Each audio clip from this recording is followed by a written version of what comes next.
Good evening. Will the members and our guests please take their seats? This meeting will now come to order.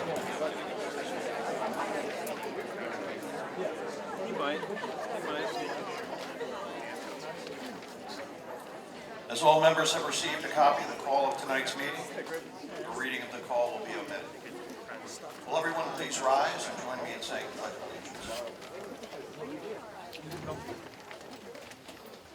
I pledge allegiance to the flag of the United States of America and to the republic for which it stands, one nation, under God, indivisible, with liberty and justice for all.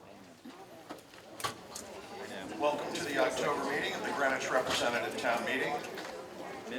My name is Tom Byrne, RTM Moderator.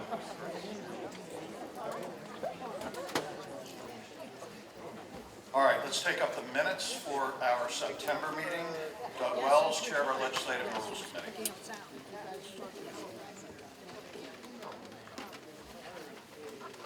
Mr. Moderator, ladies and gentlemen, there are some minor changes to the minutes of the meeting on page 15 of the September 16th meeting.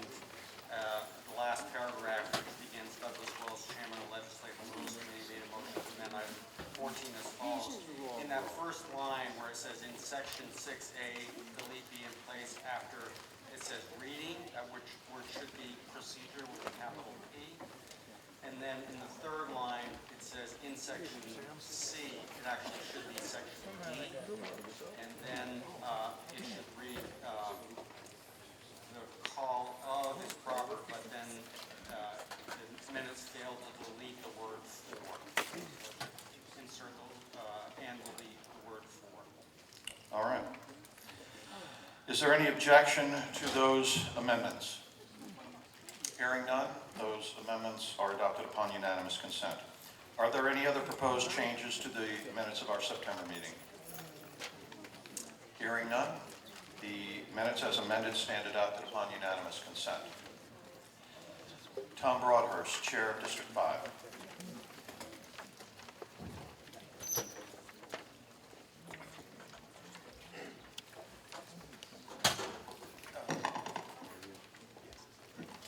Mr. Moderator, fellow members, guests, I rise to honor a long-standing member of this body and former chair of District 5, Franklin Bloomer.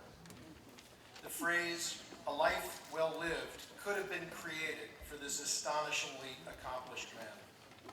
Father, lawyer, runner, sailor, cyclist, skier, vocalist, civic leader, the list of descriptives could last longer than our budget meeting. Franklin cared about his family, his town, and the world. He saw things close up from the seat of his bike, his kayak, his sailboat, as well as from countless meetings where his concern for the direction of the town was evident. Franklin had the amazing ability to focus on the smallest details while never losing sight of the big picture. Born in New York, Franklin grew up in Riverside, where he lived most of his life.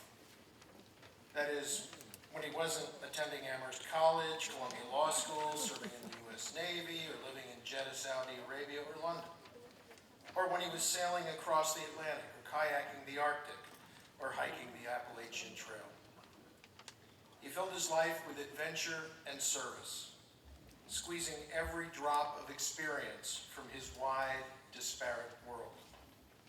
Members of District 5, this body, and residents of the town of Greenwich have benefited from Franklin's dedication, wisdom, and vision. He served over 14 terms in this body and was chair of both the Public Works and Land Use Committees. In the latter case, reimagining the work and the role of that most important committee, changing the way we view both the relentless pressures on the character of our town and how to protect those elements we value so highly. His contributions to the town and the body are legion, not least of which were his work on regional planning, transportation concerns, and the plan of conservation and development, all issues we continue to debate today. We are grateful to have had his friendship, leadership, and experience. We are grateful to his family for sharing with us. We ask that these words are entered into the minutes and a fair copy is made and distributed to his family, including his brother Kent and his beloved daughters, Sarah, Gail, Leslie, Kate, and Alice. Thank you. Will the members please rise for a moment of silence in memory of Franklin Bloomer?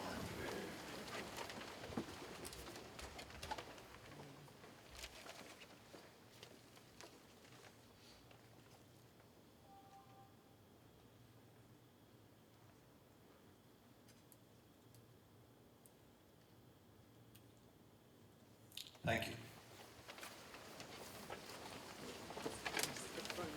Liz Perry, member of District 7 and a member of our Technology Advisory Group, has asked for a moment to explain the new town website.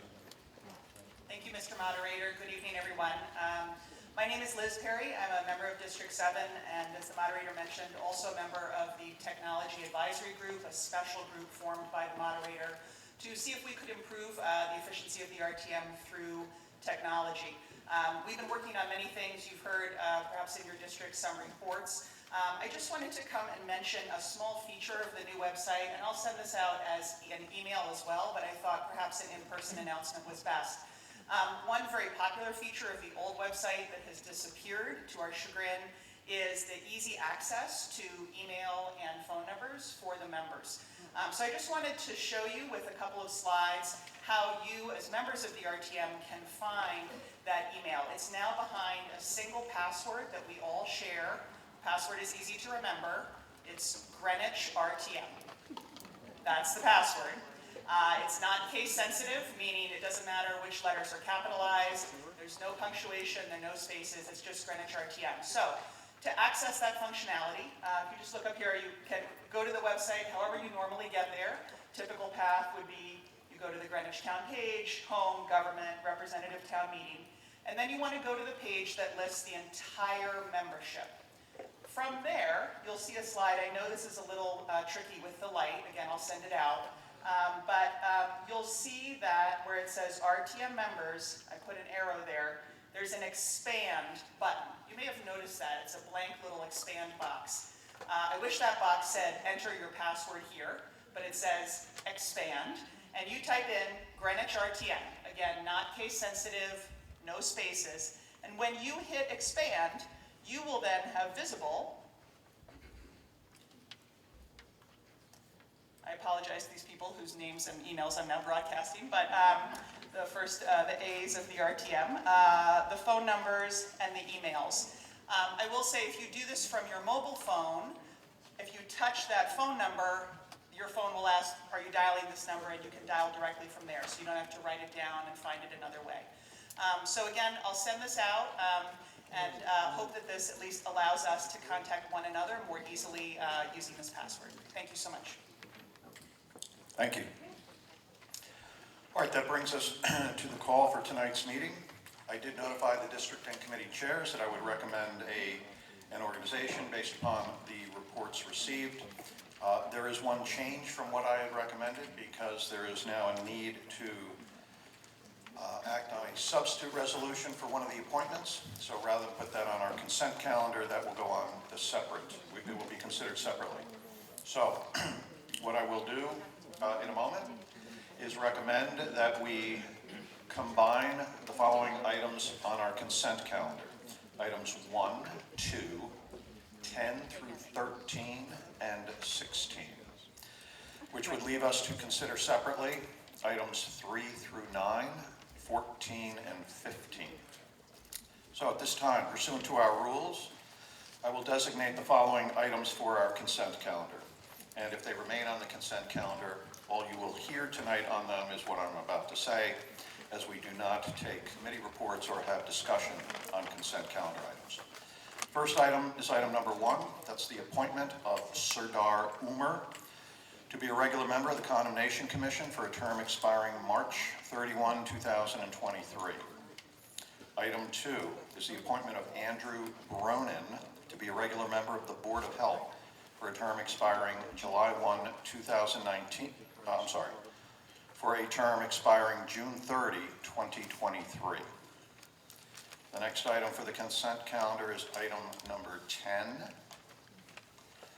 That is the appointment of Margarita Albin to be a regular member of the Planning and Zoning Commission for a term beginning November 1, 2019 and expiring October 31, 2020.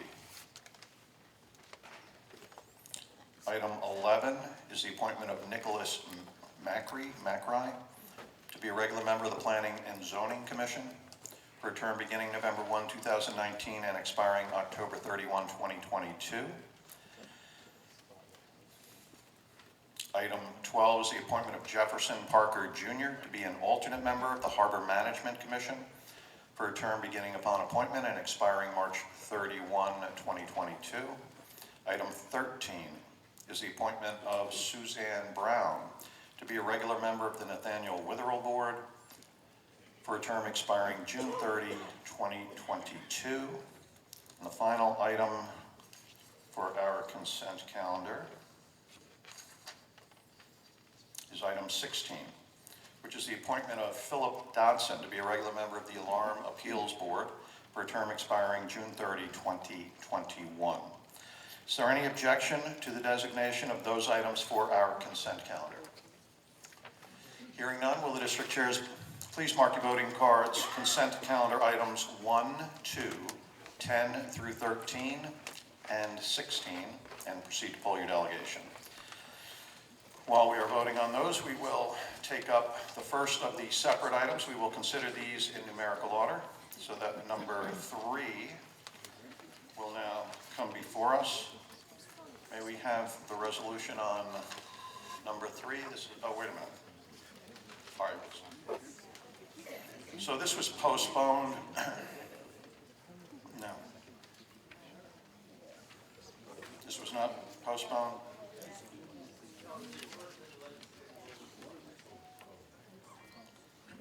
Yes, it was. Okay, so it was postponed. So item 3 is now before us. This is a resolution from the Special Committee on RTM Governance, and it has to do with disclaimers to be made when RTM members speak publicly. May we have the reports of the committees that considered item number 3. Doug Wells, Chair of our Legislative and Rules Committee. So this matter came back to the Legislative and Rules Committee on Monday, and we had voted to postpone this from the September call to this call. We first noted that this disclaimer provision says should, and since it says should, we thought that it would be appropriate that it be in the appendix rather than the rules. And we made some language changes to this provision and then took a vote on it as amended. There were several members of our committee that were concerned about the fact that this disclaimer seems to direct RTM members' conduct when they're outside of the meeting. They're out in the public, they're speaking in a public forum other than the RTM, and many were concerned that that's not the purview of the governance committee to tell RTM members how they should speak when they're not at an RTM meeting or at a committee meeting or a district meeting. That was our first concern. We were also at a loss to know of any other elected official in the town of Greenwich or any place else for that matter that has to preface their statements with a disclaimer such as this. And there were several of our members who were concerned about the free speech, First Amendment rights to free speech that is implicated by seeming to direct people in what manner they should speak and what they should say. So for all those reasons, our vote on the item as amended was 2 in favor, 10 opposed, with districts 8 and 11 voting in favor of the item. At the appropriate time, I would make the changes to this to move it to the appendix and make some other changes. In the event that this does pass, we think there's more appropriate language that should be included. Thank you. Rob Pirelli-Minetti, Chair of our Finance Committee. Finance Committee discussed this matter extensively in September. We decided that we did not wish to revisit the item or our vote. It was 8 in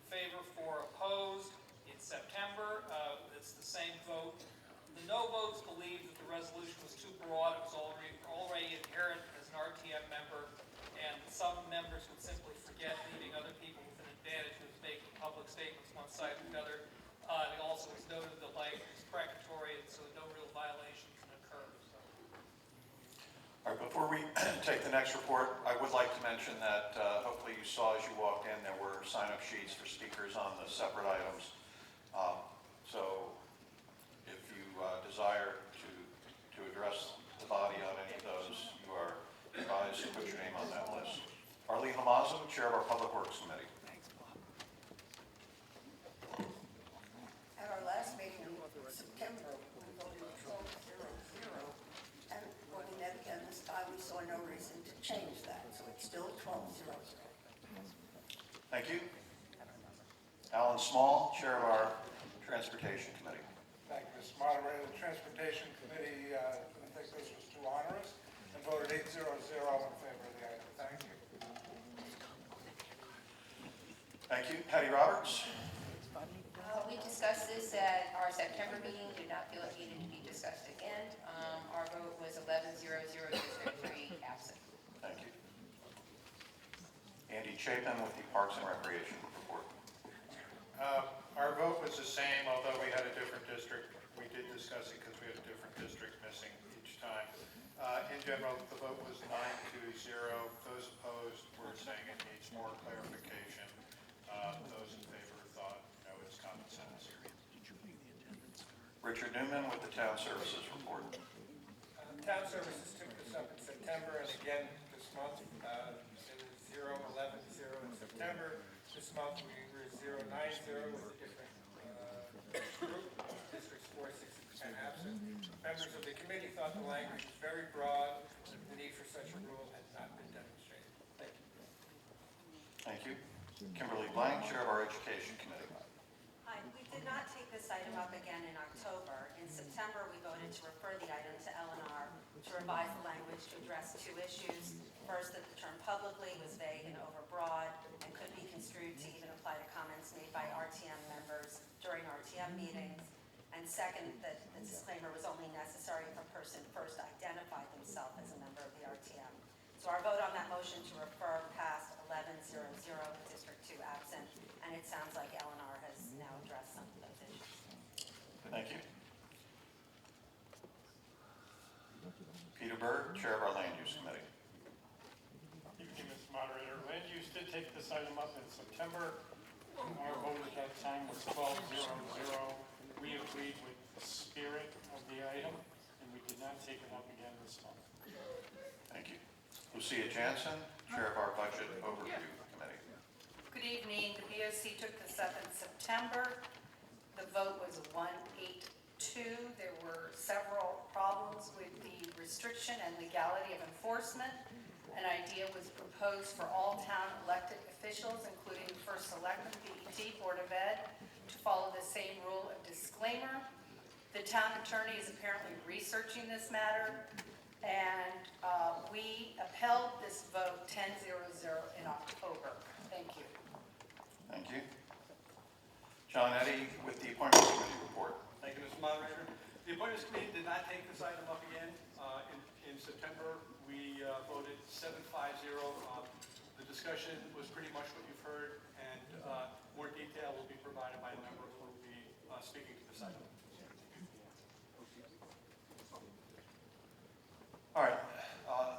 So that, Mr. Wells with the motion to be offered on behalf of the Legislative and Rules Committee. The two of the first three paragraphs are amended as follows. We'll read, resolved that the statement below be added to the appendix to the rules of the representative town meeting in a section to be determined by the Legislative and Rules Committee to read as follows. If members of the RTM identify themselves as such, they should preface their remarks with a disclaimer substantially similar to the statement below when they are speaking on their own behalf or presenting their own ideas publicly. The vote in favor of this motion to amend was 12-0-0. All right, that is a motion offered on behalf of one of our committees and does not require a second, so it is currently before us. Any discussion on that proposed amendment? Is there any, we can adopt motions upon unanimous consent. Is there any objection to that motion to amend? Hearing none, motion to amend is adopted. All right, so item 3, as amended now places that language that you just heard in the appendix, making it advisory, not mandatory. Discussion on item 3 is amended. Mr. Lopez? Ed Lopez, District 3. Good evening, fellow members of the RTM. I'm here to basically make my case against this resolution. I feel that the resolution is well intended, but it is my impression that the solution to the problem it seeks to address is too broad in scope, which has already been mentioned. It seeks to address something that should be tackled in a more surgical manner, in my opinion. As it stands, the proposal cultivates confusion and ambiguity. Although none of us can speak for the RTM on our own, we all have a responsibility to be transparent to our neighbors that elect us, to let them know where we stand on the issues. Whether by writing a newspaper editorial, letters, and emails, and also by communicating on social media, these are paramount tools in our democracy. This item is intended to prevent views from being misconstrued as those of the RTM, but comes dangerously close, in my view, to bridling our volition to speak up as elected representatives in our neighborhoods. It comes terribly close to a space that overlaps First Amendment sensitivities, and I feel we can do a lot better. In fact, what Lucia said regarding the attorney's office and what they're looking into, trying to understand how broad the scope of this should be, we should at least give that some time to resolve itself. Thank you very much. Further discussion on item number 3. Will the district chairs please mark your voting cards, item number 3, and proceed to poll your delegation. Yeah, as amended. If you want to make this part of the appendix, as described by Mr. Wells, you vote yes. If you want nothing to do with this, you vote no. Item number 4 now comes before us.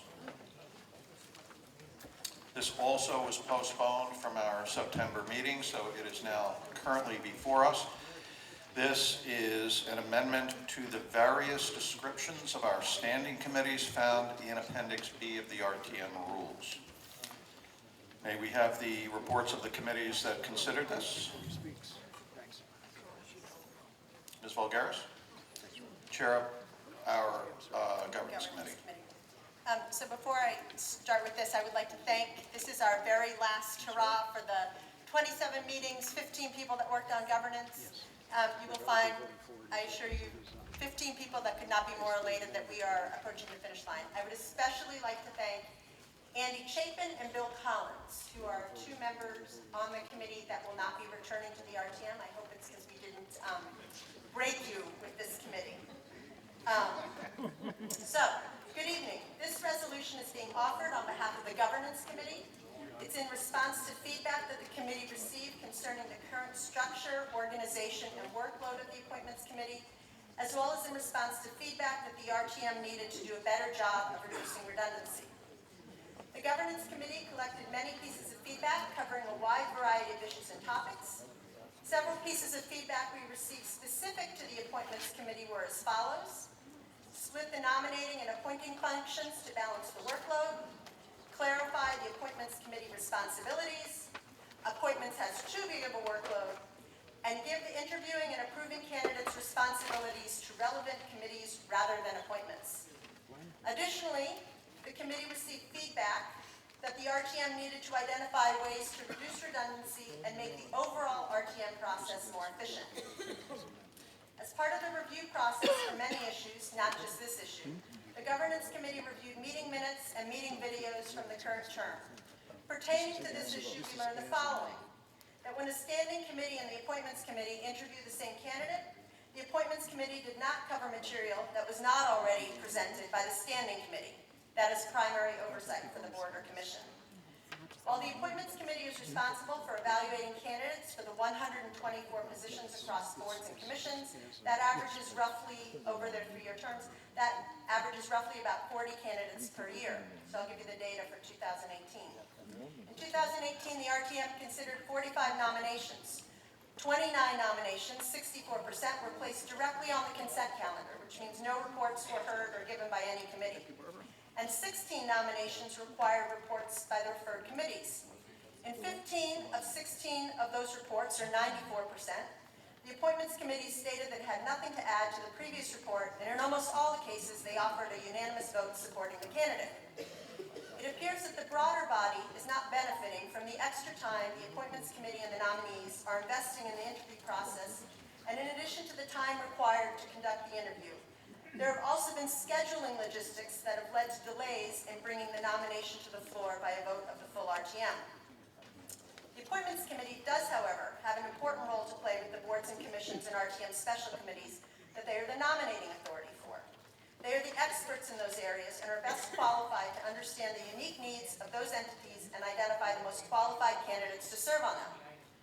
The Governance Committee worked to identify a revised nomination process that was more effective in harnessing the energy and expertise of the Appointments Committee, while at the same time reducing redundancy, making better use of the member and candidate's time, and reducing the frequency that a nomination may need to be postponed.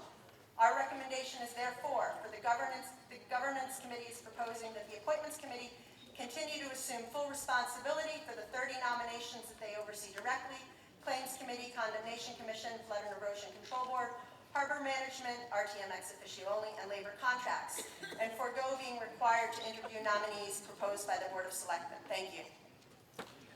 Thank you. Before we get to the next report, I do have the result of the vote on the consent calendar items. Those were items 1, 2, 10 through 13, and 16. Those in favor, 183, opposed 0, abstaining 1. The consent calendar items have carried. Doug Wells with our legislative and rules report on item 4.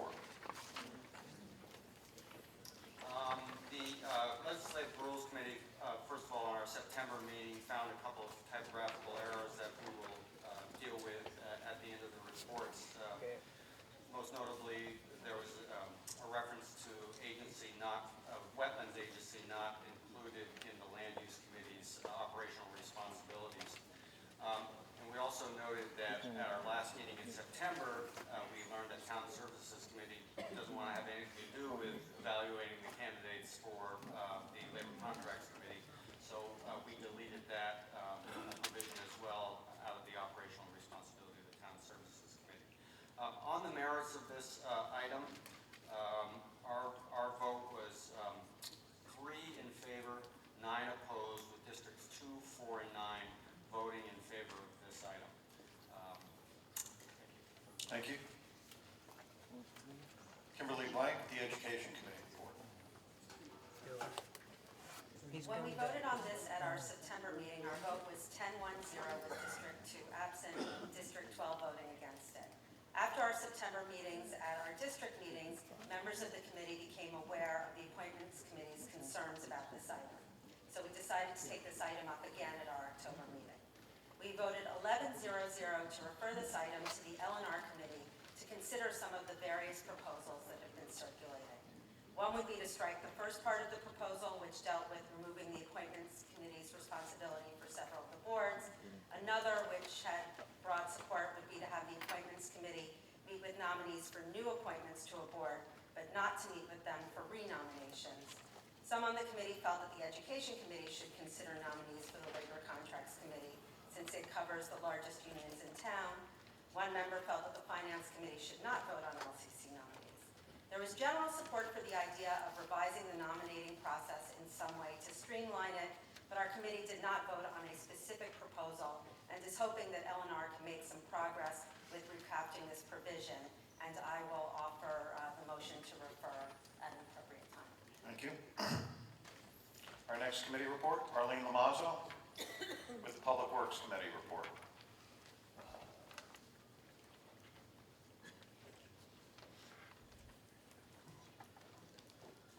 We did take this up previously at our September meeting, and I won't name all the committees and commissions that are now being recommended that not the Appointments Committee take up sort of exclusively. And although we voted 11-0-0 at our last meeting, this time we discussed it further. And our vote now is 5 in favor, 5 against. District 6, 7, 8, 10, and 11 voted no. Districts 2 and 9 were absent. The reason for the no votes was because the explanatories that were originally provided did not specify why it was being recommended. Therefore, as members, we assumed that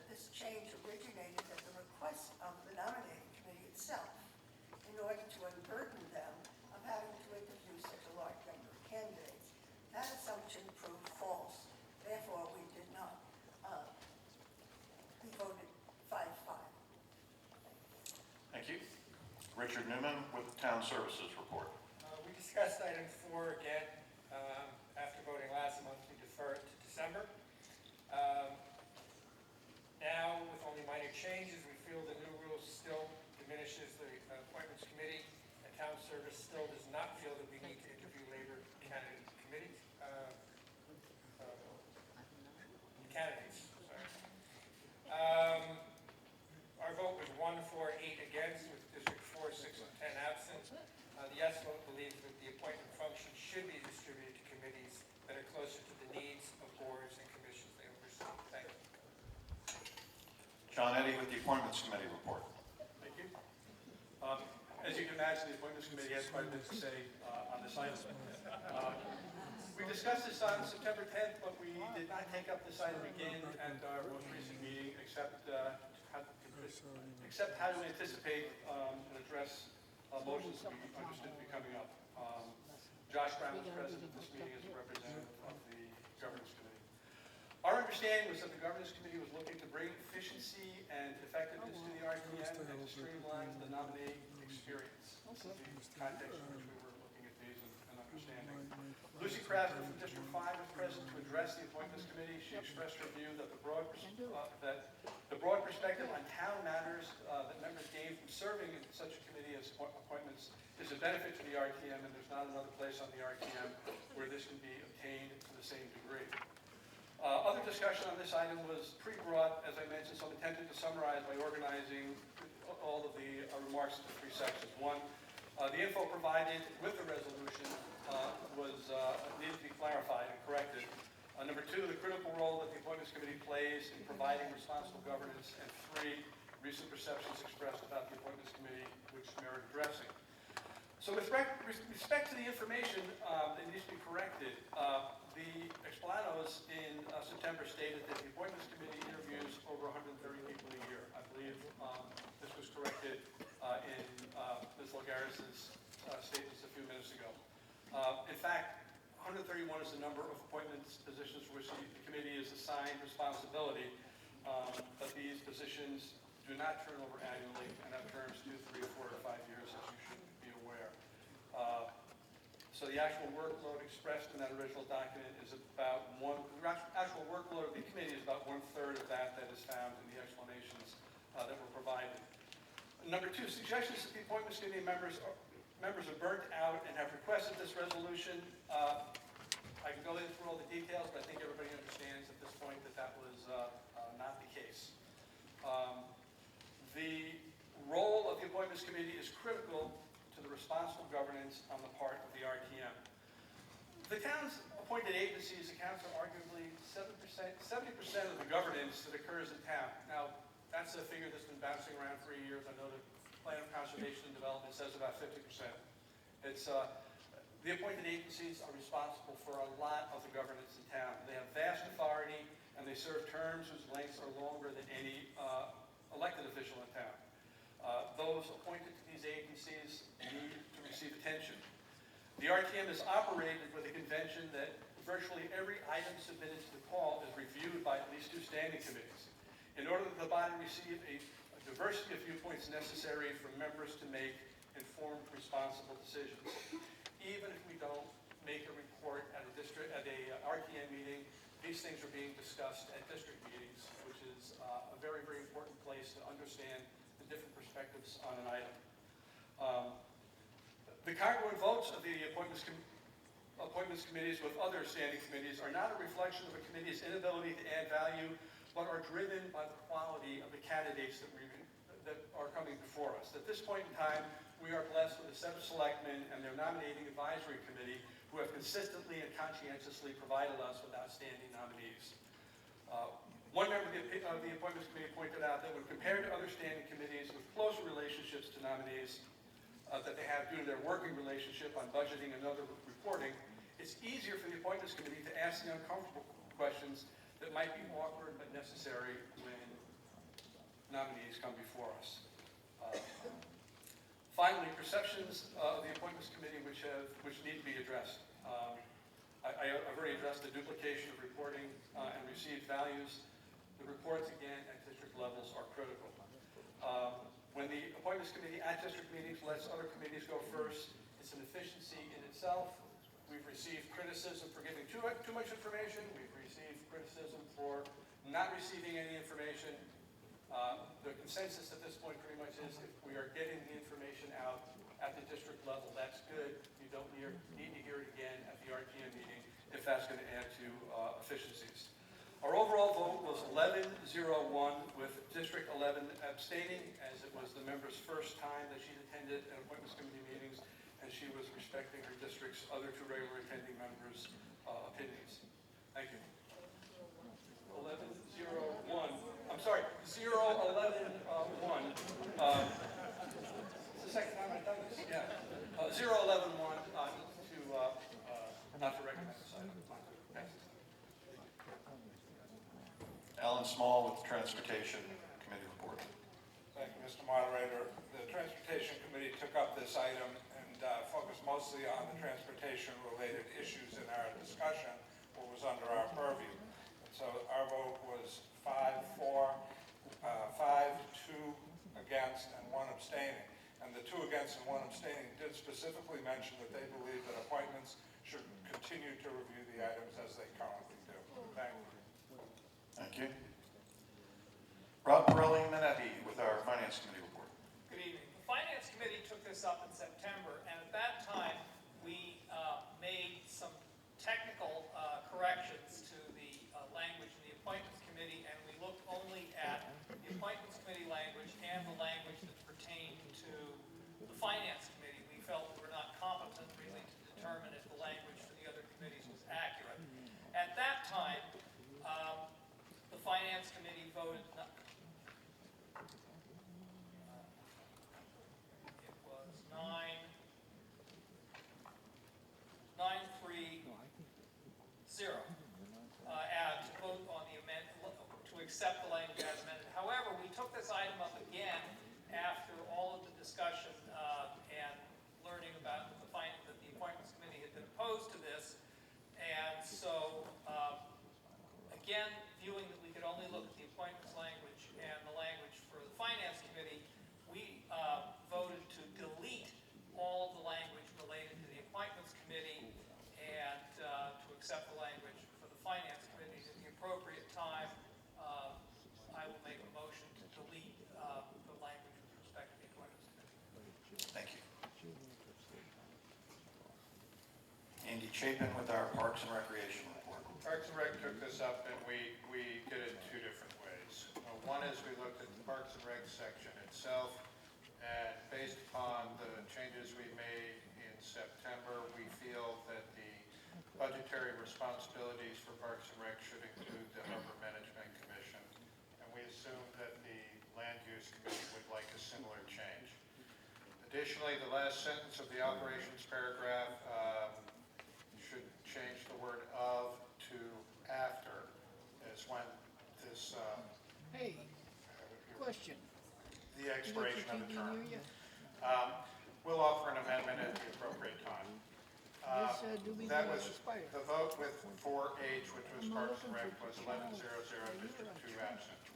4 24. is on the call. We voted 0-9-2, you, District 2 Turn absent. your channel on, see if it. The reason for that was the balance of the committee Hello, felt that lumping Steve. all the committees into one item was putting too many things in one basket. The Appointments Committee is involved in is useful to the process, and any current issues could be worked out in a different way. And one member felt strongly that the P&Z nominee should be interviewed by the Transportation Committee. Again, that vote was 0-9-2. Thank you. Patty Roberts with the Health and Human Services report. We took this up in September. At that time, the vote was 10-0-1. District 3 was absent. District 7 voted no, saying they needed more information. We did not take up an additional time in October. Thank you. Peter Berg with the Land Use report. Evening again. So Land Use took this up in September. We did not take it up again. Our Our vote back in September was 0 in favor, 12 opposed. The members felt that the Appointments Committee serves an important purpose as a gatekeeper, and its existence in the interview process prevents unworthy candidates from applying, which is why the vote is often unanimous. So I'll comment a little bit further in a minute. Thank you. Again, it was 0-12. All right, that's the end of our committee reports. Any districts that are reporting? District 11, Susan Fahey, Chair of District 11. Good evening. So District 11 met on Wednesday night, October 23rd, in Nathaniel Witherell at our regular district meeting. The entire call was discussed. Toward the end of our meeting, we asked each subcommittee to report if they had taken up again any items from the September call in relation to the governance items. The Appointments Committee governance item number 4 had been taken up by a few subcommittees and re-voted. A lively and rich discussion ensued in District 11. We were lucky to have both Lisa Stewart and Bill Collins, who were active members of the Governance Committee. They shed some light on the very large number of people who wrote in and submitted recommendations for more efficient procedures in reporting around the appointments processes. They shared that the Appointments Committee members themselves had written in about their workload being too heavy. And many District 11 members cited about the redundancies in reporting our larger RTM meetings with the most universal 12-0-0 votes. We talked then mostly about renominations, and we focused most of our balance of the meeting on that. Thankfully, we were also having our district, Stuart Ryder and Kathy Steele, who are on the Appointments Committee as a delegate and alternate, but quite active, who were able to share their disagreement with the item number 4 as currently written. Then we discussed their views on reappointments, which was that they have their own organized and separate questionnaire that aids in the follow-up of meetings and interviews with renominations of these commissions and boards. They believe their committee does a deeper dive into the candidates who, when they interview with them a second time, can be additive to the conversation. They explain that the Appointments Committee assigns one person to oversee each subcommittee, board, or commission. John Eddy also mentioned that, in a very congenial conversation, I might add, that he firmly believes that all items, including appointments that come before the RTM, should have 2 subcommittees. District 11, while thanking John Eddy and the Appointments Committee, who have done a Herculean job of rearranging all the expiration dates and the appointments to move around the calendar in a more evenly spread out fashion, that they still felt in District 11 that efficiencies could be enacted about renominations in the terms of reporting and interviewing. It was brought up by another member that one of the primary roles of this governance committee was to create clarity and efficiencies in the RTM through feedback from its members. Many felt this number 4 item could be revised to be far less reaching than is currently written by the governance committee, but still with a better outcome for our body, especially when it came to renominations. Additional information was shared that I believe in the last 8 to 10 years, only one item of a re-interviewee by the Appointments Committee had a largely different vote from the subcommittee of 12-0-0. Many agreed that all new candidates should stay and be interviewed by the Appointments Committee, something like an HR department. As someone previously mentioned, they do a very good job. But it would seem very redundant to have the candidates re-interview the 2nd, 3rd, 4th, or in some cases for these volunteers, the 10th time at the end of each of their terms. That they should just be meeting with their standing committee who has the operational and budgetary responsibilities for that board, commission, or practice. We were also reminded that the RTM subcommittees can take up any item assigned to them with a 2/3 vote, so appointments could intervene if they felt desired in the future at any time.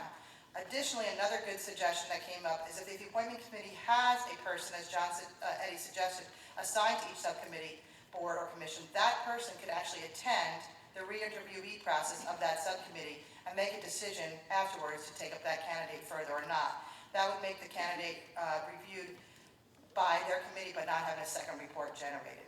So District 11, when you're ready for it, would like to make a motion to change the language that follows to be that all new nominees must go before the interview committee. Must interview with the Appointments Committee, and all re-nominations are not required to go before the Appointments Committee to follow up for their interviews. Thank you. Our vote was 11-4 with 2 abstentions and 7 members absent. Thank you. Mr. Anderson, do you care to inform us on what District 10 did?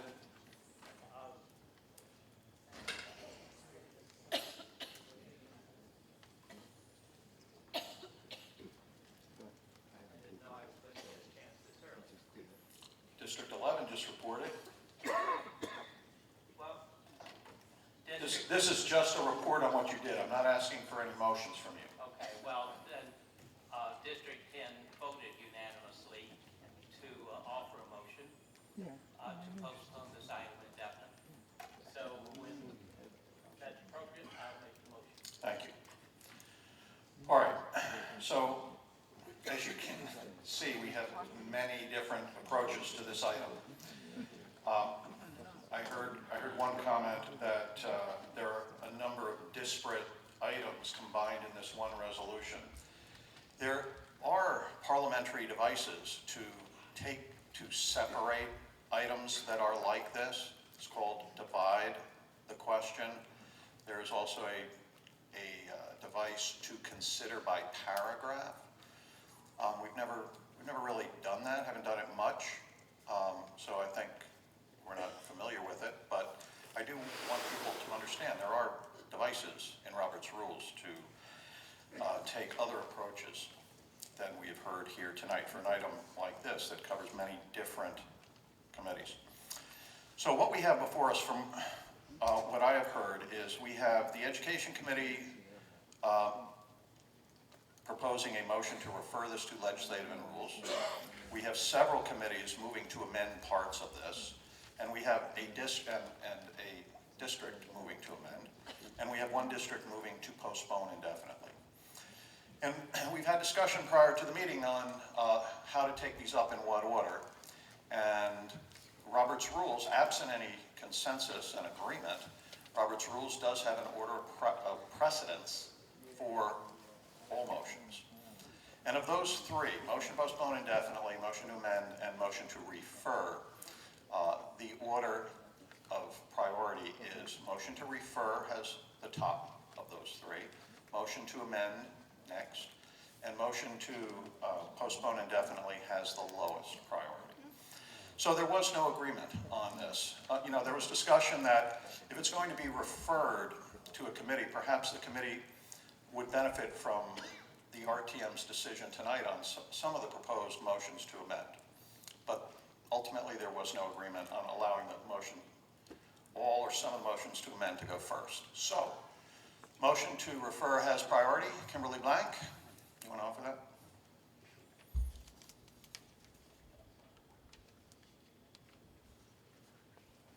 So on behalf of the Education Committee, I'd like to offer a motion to refer this to the Legislative and Rules Committee. All right, that being offered on behalf of one of our committees, it does not require a second. It is debatable. Discussion on the motion to refer. Ms. Blank? You want to say anything further? Not on this, but I would like to amend that motion. Is this the appropriate time? Okay. So, All right. hold on. So the motion to refer made by the committee was to refer to legislative and rules. That is subject to any motion to amend. Ms. Blank now individually is telling us she wants to offer a motion to amend, which would need to be seconded. Yes, I will make a disclaimer. This does not necessarily reflect the views of the Education Committee. So I'd like to make a motion to amend the motion to refer to L&R to instead be a motion to refer this item to a joint subcommittee of L&R appointments and governance to be made up of 2 members of each committee to be appointed by the committee chair. Is there a second? All right, so what is now before us is just a motion to amend the pending motion to refer. That is debatable, and the amendment is, instead of going to legislative and rules, to go to a special committee of 6 people, 2 from each of legislative and rules, governance, and appointments. Correct. And those members to be selected by the chairs of those committees. Correct. All right, Can discussion. I offer a few words on that? Yes.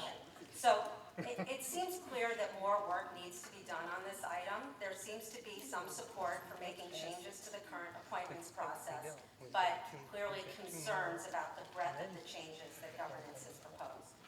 Since there are a variety of proposals circulating, the best outcome may be to bring the relevant parties together to to hash out a new proposal for the larger body to consider.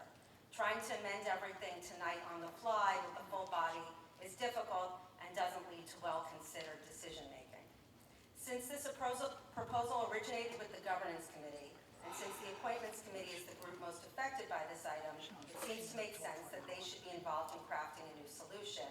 It would also make sense to get input from L&R since they have expertise regarding process and drafting.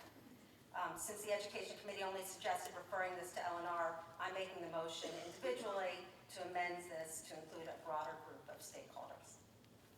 Further discussion on Ms. Blank's individual motion to amend the Education Committee motion to refer. Mr. Eddy. Thank you, Mr. Moderator. Thank you, Ms. Blank. I just have a question for clarification. The purpose of this subcommittee would be to recraft something to bring before the RTM? Okay. Thank you. Further discussion on the blank motion to amend. Can't see. Mr. Detchen, District 10.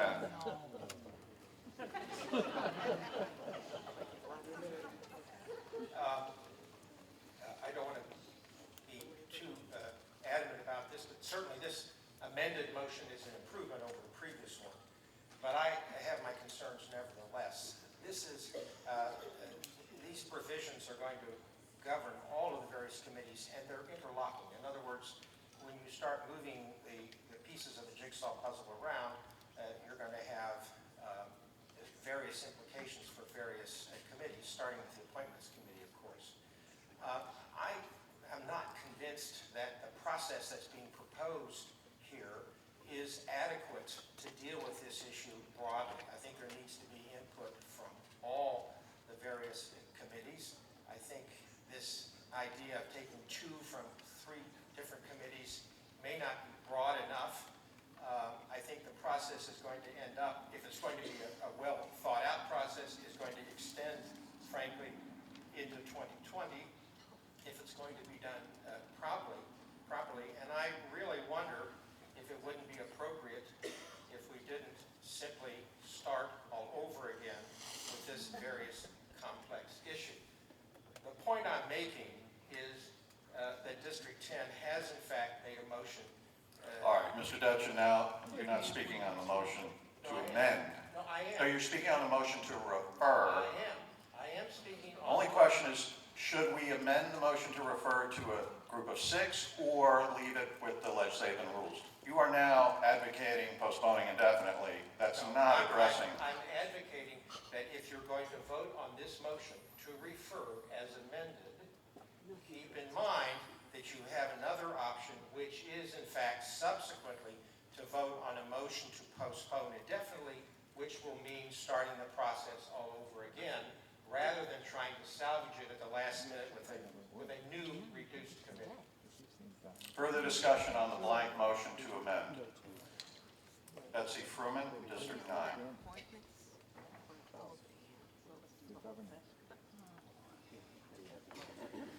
Speaking on whether this should go to 6 or 12.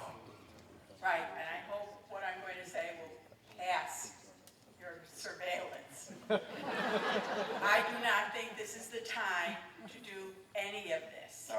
All right, that's not, this, you will have the opportunity to oppose the motion to refer. All we want to do is take up this, should it go to 6 or 12?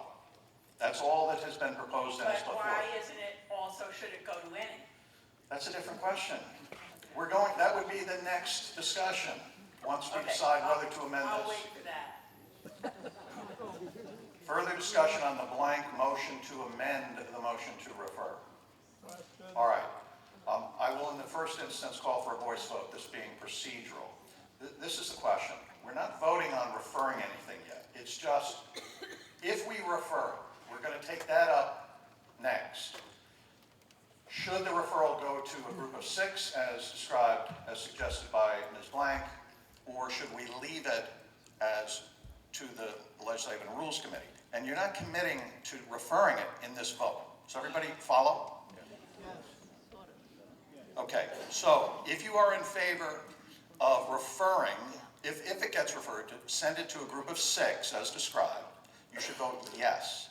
If you would rather leave it for now as referred to the entire Legislative and Rules Committee, you vote no on this motion. All right? All right, all those in favor of amending the motion to refer to substitute a group of 6 as described, please signify by saying aye. Aye. All those in favor, all those opposed to that amendment, please signify by saying no. No. All right, so will the district chairs please mark your voting cards? I tried. All right, this is the blank motion to amend a motion to refer. If you want the motion to refer to say it goes to 6, you vote yes. If you want to leave it with legislative and rules, you vote no. We will need to await the result of this vote before we can continue. Oh yes, I do have some results here. And perhaps I'm wrong about that, so I will rethink that last statement. Yes, what's your point of order? The governance committee is being in the process of being expanded. All right. Without a time frame, and several of the members are no longer going to be on the RTM. So without a time frame, how do we? All right, the point of order now. I'm going to have to rule that not in legal order because you raised it too late. I've already asked for a vote on this. And I'll just tell you, I don't think it's a problem had you raised it earlier, but I'm interpreting the motion to be the chair of the governance committee, who was Alexis Vulgaris, would be able to appoint 2 of the members who were on that committee. Whether it's still in existence, I don't think it matters. All right, so you're continuing to vote on that. We need the result of that before we can, well, we want the result. I do have the result of the vote on item number 3. That was the disclaimer about if you make statements as an RTM member. Those in favor, 84, opposed, 97, abstaining 5. So that item has failed.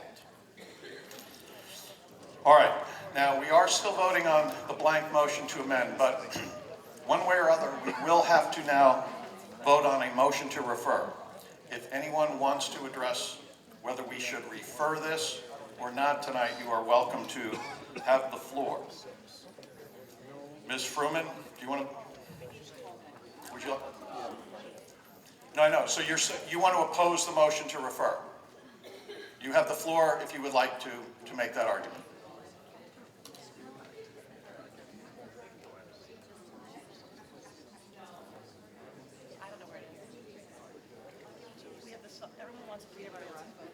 Okay, I'm going to try again. I want to oppose the motion to refer. I believe that the John Eddy and the Appointments Committee spent a good deal of time reorganizing themselves. I think that needs time to work itself out. This is not the time to be playing with this. Further discussion on the motion to refer in one form or other? Nobody? All right, we will have to await. Lucy Krasner, District 5.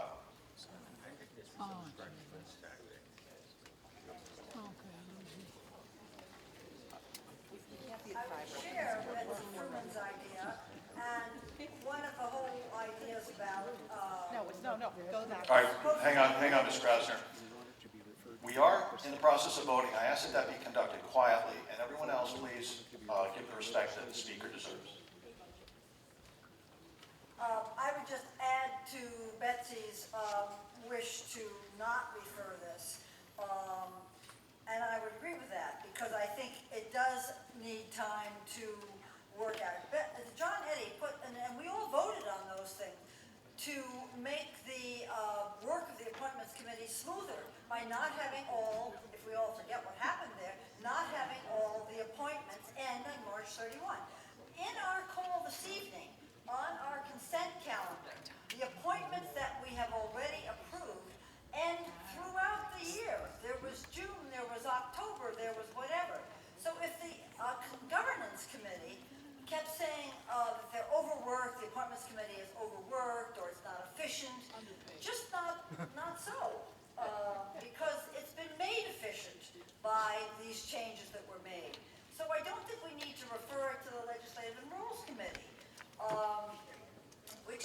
is just inappropriate.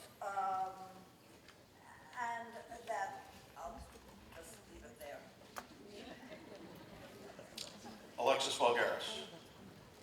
So I wasn't planning to get up to speak, but I did just want to clarify one thing, because I think the governance committee has come under a little bit of fire. That is inaccurate. The information that we received, that they were overworked, that they wanted to split the nomination process, that, I forget what else, that it should be bifurcated, was actually provided by a current member of the appointments committee. This was not something that we pulled out of thin air. We had multiple pieces of feedback. I understand that they might want to walk back that information or those comments, given that they gave them earlier. But it is not our job, when we had 450 pieces of information, to go back and check everybody and say, do you still feel that way?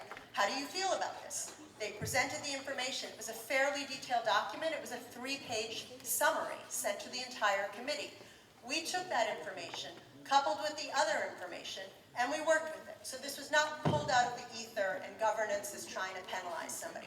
So I think that at least we should operate on facts and not rumors and innuendo. Thank you. Further discussion on the motion to refer. Mr. Eddy. Just along the lines of facts, the appointments committee itself was never consulted by the governance committee to ask our opinion about the appointments committee itself was never, this is just for informational purposes, you understand. What Alexis is saying is true. Someone did come and people did say those things to the governance committee, and they were listening to them. I just want to make it clear that the appointments committee itself was not contacted to find out what the opinion of the current members were at that point in time. I just want to make sure you understood that that was the case. Thank you. Nancy Gray, District 10.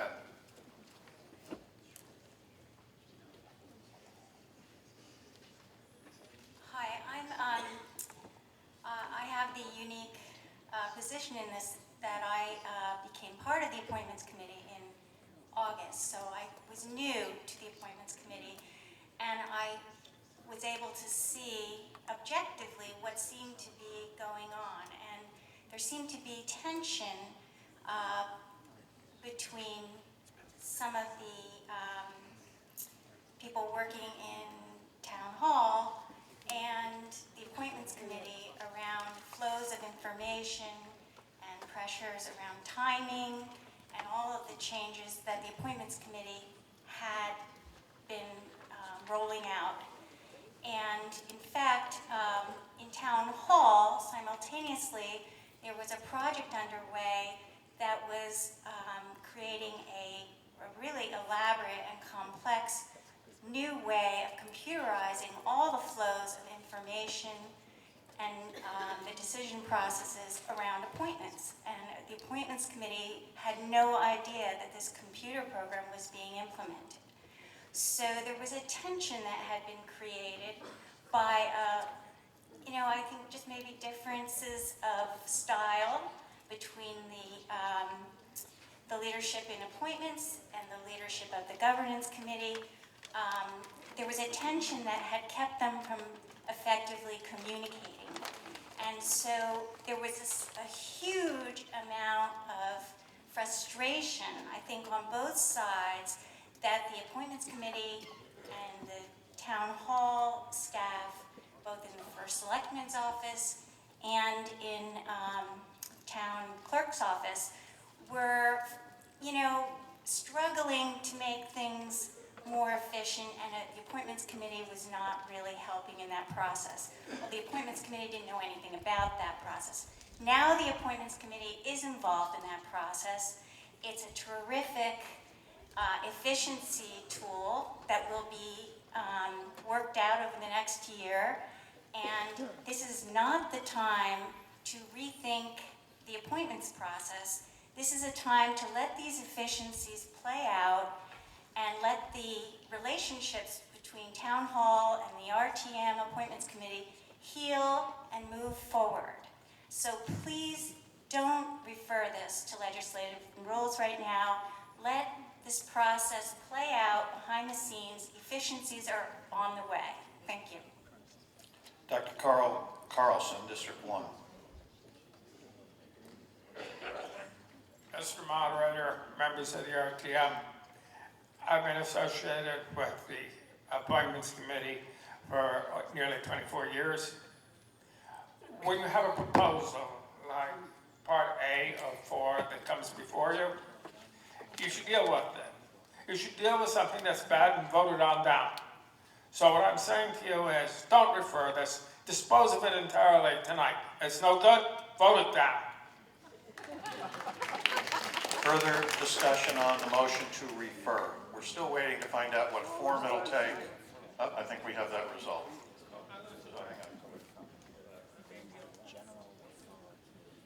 All right, we have the result of the Kimberly Blank motion to amend the motion to refer. The suggestion was, if it gets referred, to send it to a special group of 6. Those in favor, 108, opposed 82, abstaining 1. So that motion to amend is carried. So we are now dealing with a motion to refer to a special committee of 6. 2 from appointments, 2 from the governance committee, and 2 from legislative and rules. All right, further discussion on that motion. Kathy Steele, District 11, you want to? May I have just a minute to compose my thoughts since now? Yes. So let me just say this. There were speakers who signed up to speak on item 4, and I assume it had to do with the appointments issue. Please understand that if this motion to refer is adopted, we will have disposed of item 4 tonight. We will not consider anything further on it. If we turn down the motion to refer, then we will take up the motions to amend that the various committees and districts have proposed. We will not get to the motion to postpone indefinitely absent a motion to suspend the rules, which would require a 2/3 vote to take something out of order. Kimberly Blank, you want to address the motion to refer?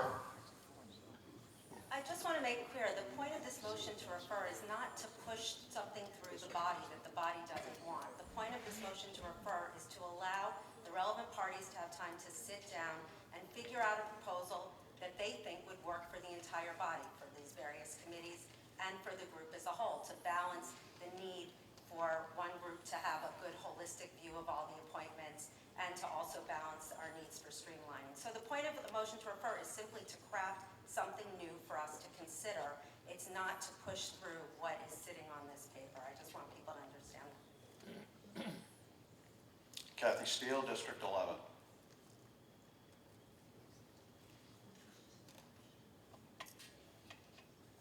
Thank you.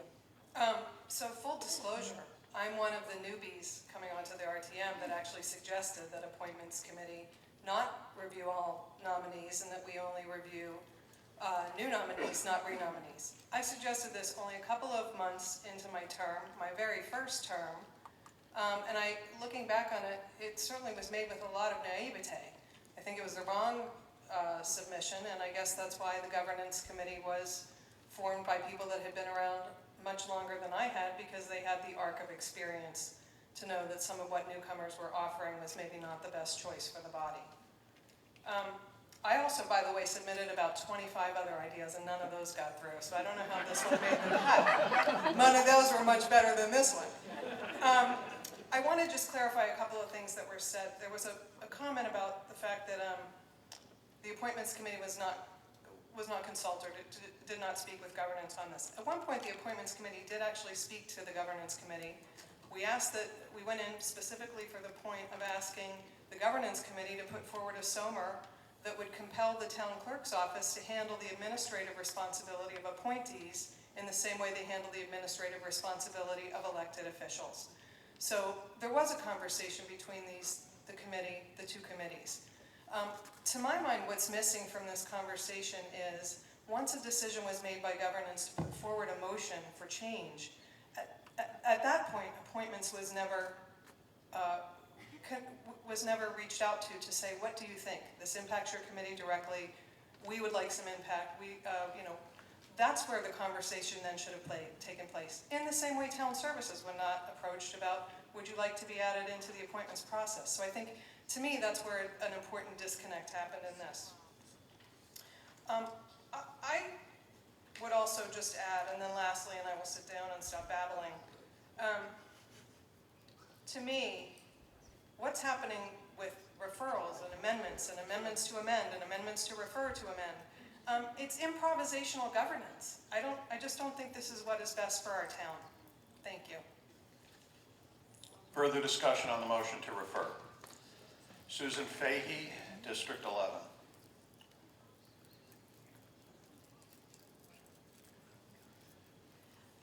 I just wanted to say that District 11 would be in support of offering to refer. We were not trying to throw out the bathwater with the baby. We actually were having two great people on governance and two great people on appointments, all who are very active on those two committees. And we really spent a lot of our time trying to find something that would be the best for the RTM, the best for appointments, and the best for all of you in these large RTM meetings. And so if we can have... I'm sorry, Mr. Spilo, for what purpose do you rise? Point of order, sir. What is your point of order, which is a claim that there is some violation of the rules currently occurring? What is being violated right now? District 11 did not vote on any motion to refer, and this... We didn't.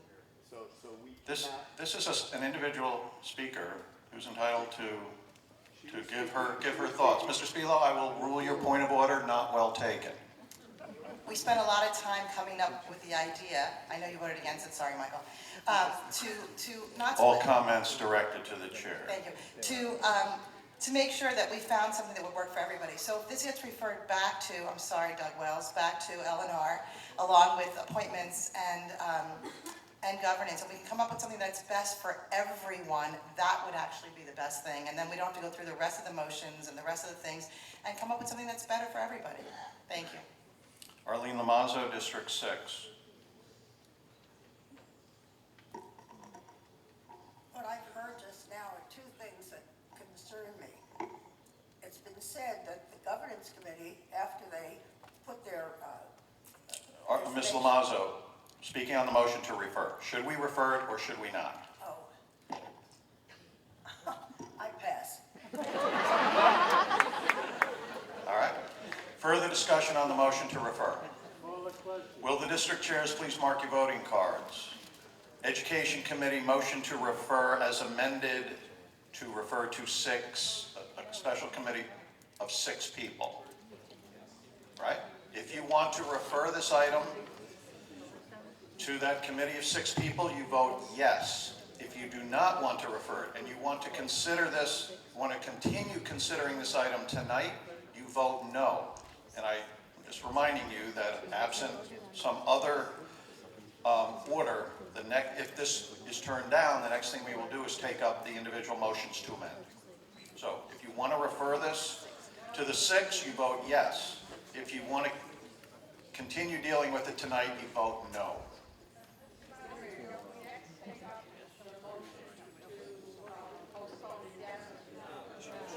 There is an order to our madness here.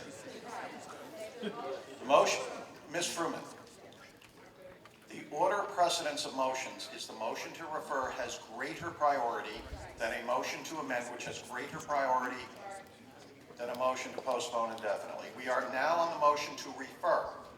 If we adopt it, we're done with item 4. If we do not, if we defeat it, we'll go to the motions to amend. Mr. Detchen, for what purpose do you rise?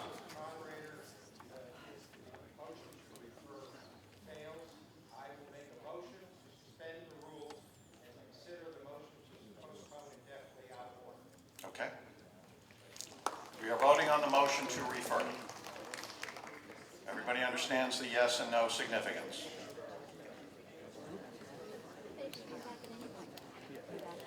We do need to await the result of this vote before continuing. So now would be a time after you voted to get up and stretch. Ms. Vulgaris?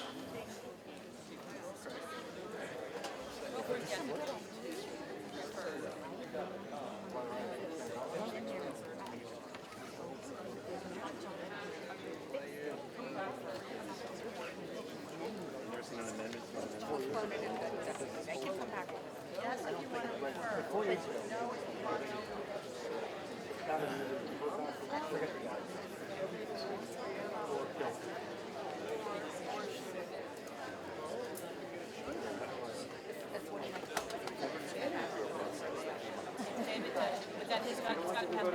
Like, I just, why all this, like, and then someone proposed something different for how we do this. Like, this kind of on the fly trying to change it. It's like, whether or not we brought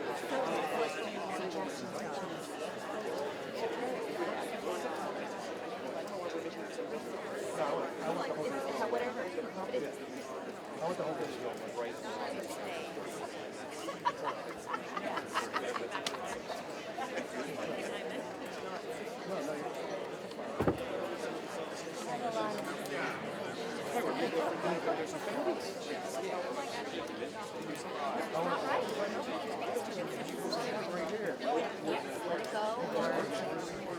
Let's talk about it when it's fixed.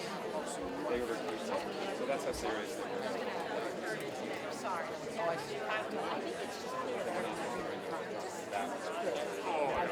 This is the last. The question is, I don't know how bad that was not worse. That's why they have this.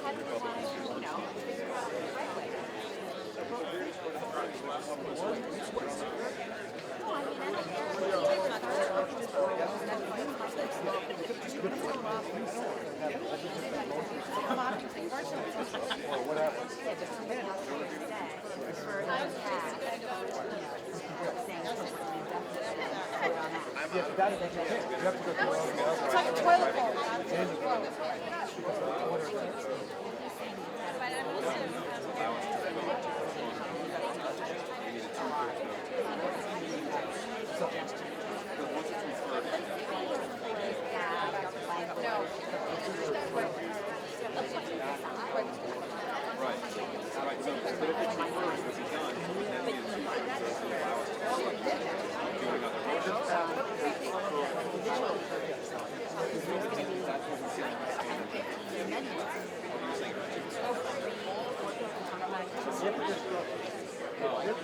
They don't want to discuss the merits.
I found it in my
that up. Look for the people from the way. I'm going, wow, how's this happen?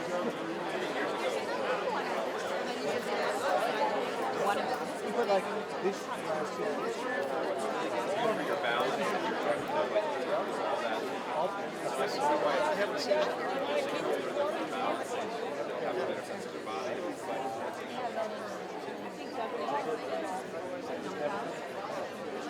I agree with you.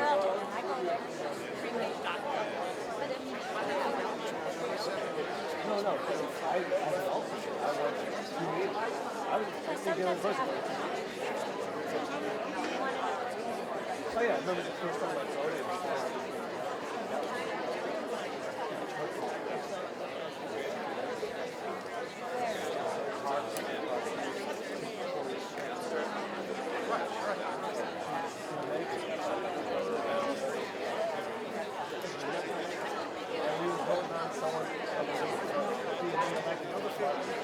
You know, the big part.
All right, we have the result of the vote on the motion to refer. Those in favor, 72. Opposed, 116. Abstaining, 2. The motion to refer has failed. Mr. Detchen, District 10.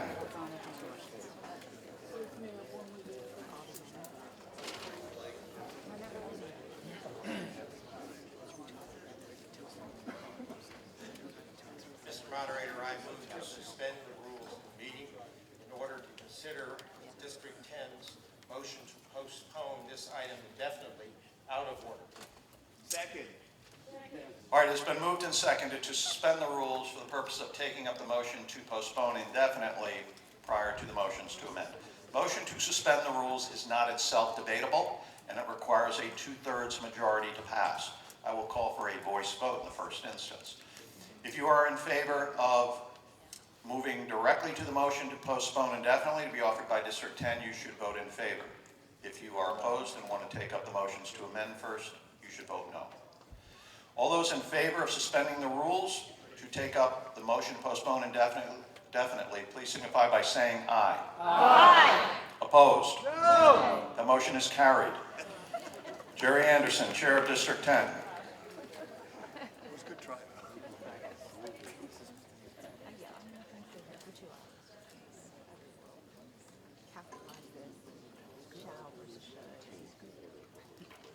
District 10 moves to suspend the rules. Start over. District 10 moves to postpone indefinitely item 4 on the call. All right, that offered on behalf of our district does not require a second. Discussion on the motion postpone indefinitely. Mr. Anderson, do you care to address this? Well, I think it's obvious from the vote that most people agree that we should postpone indefinitely. And it's also very clear that ad hoc changes to the rules make no sense at all. Thank you. Further discussion on the motion to postpone indefinitely.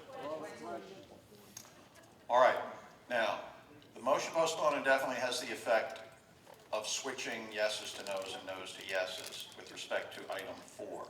So it is a motion to kill the item.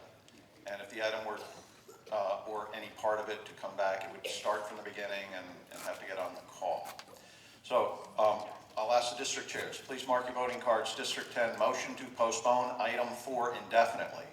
If you want to kill the item right now, you vote yes. If you want to continue considering it tonight, you vote no. And again, we will need to await the resolution of this vote before we can proceed.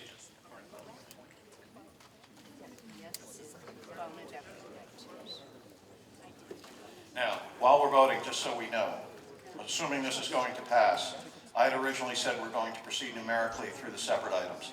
I see no purpose in further torturing the education people here.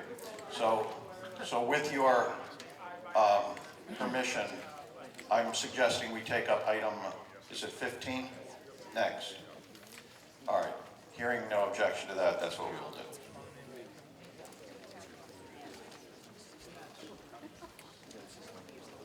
Just trying to avoid having the new superintendent put a resume out tomorrow.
Is Janet McMahon here from District 8?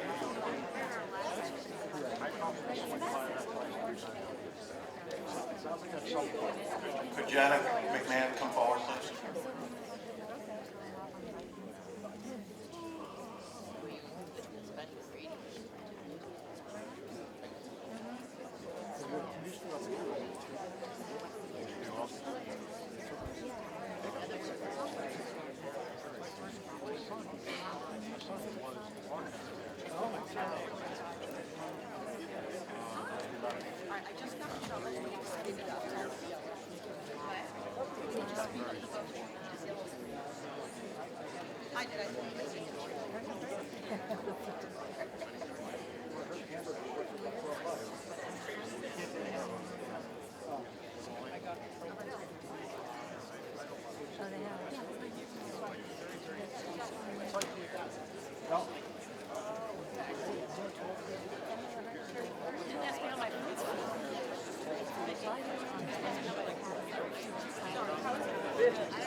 We have the result of the vote on the District 10 motion to postpone item 4 indefinitely. Those in favor 169, opposed 17, abstaining 3. That motion is carried. Item 4 is now disposed of. All right, item 15 now comes before us.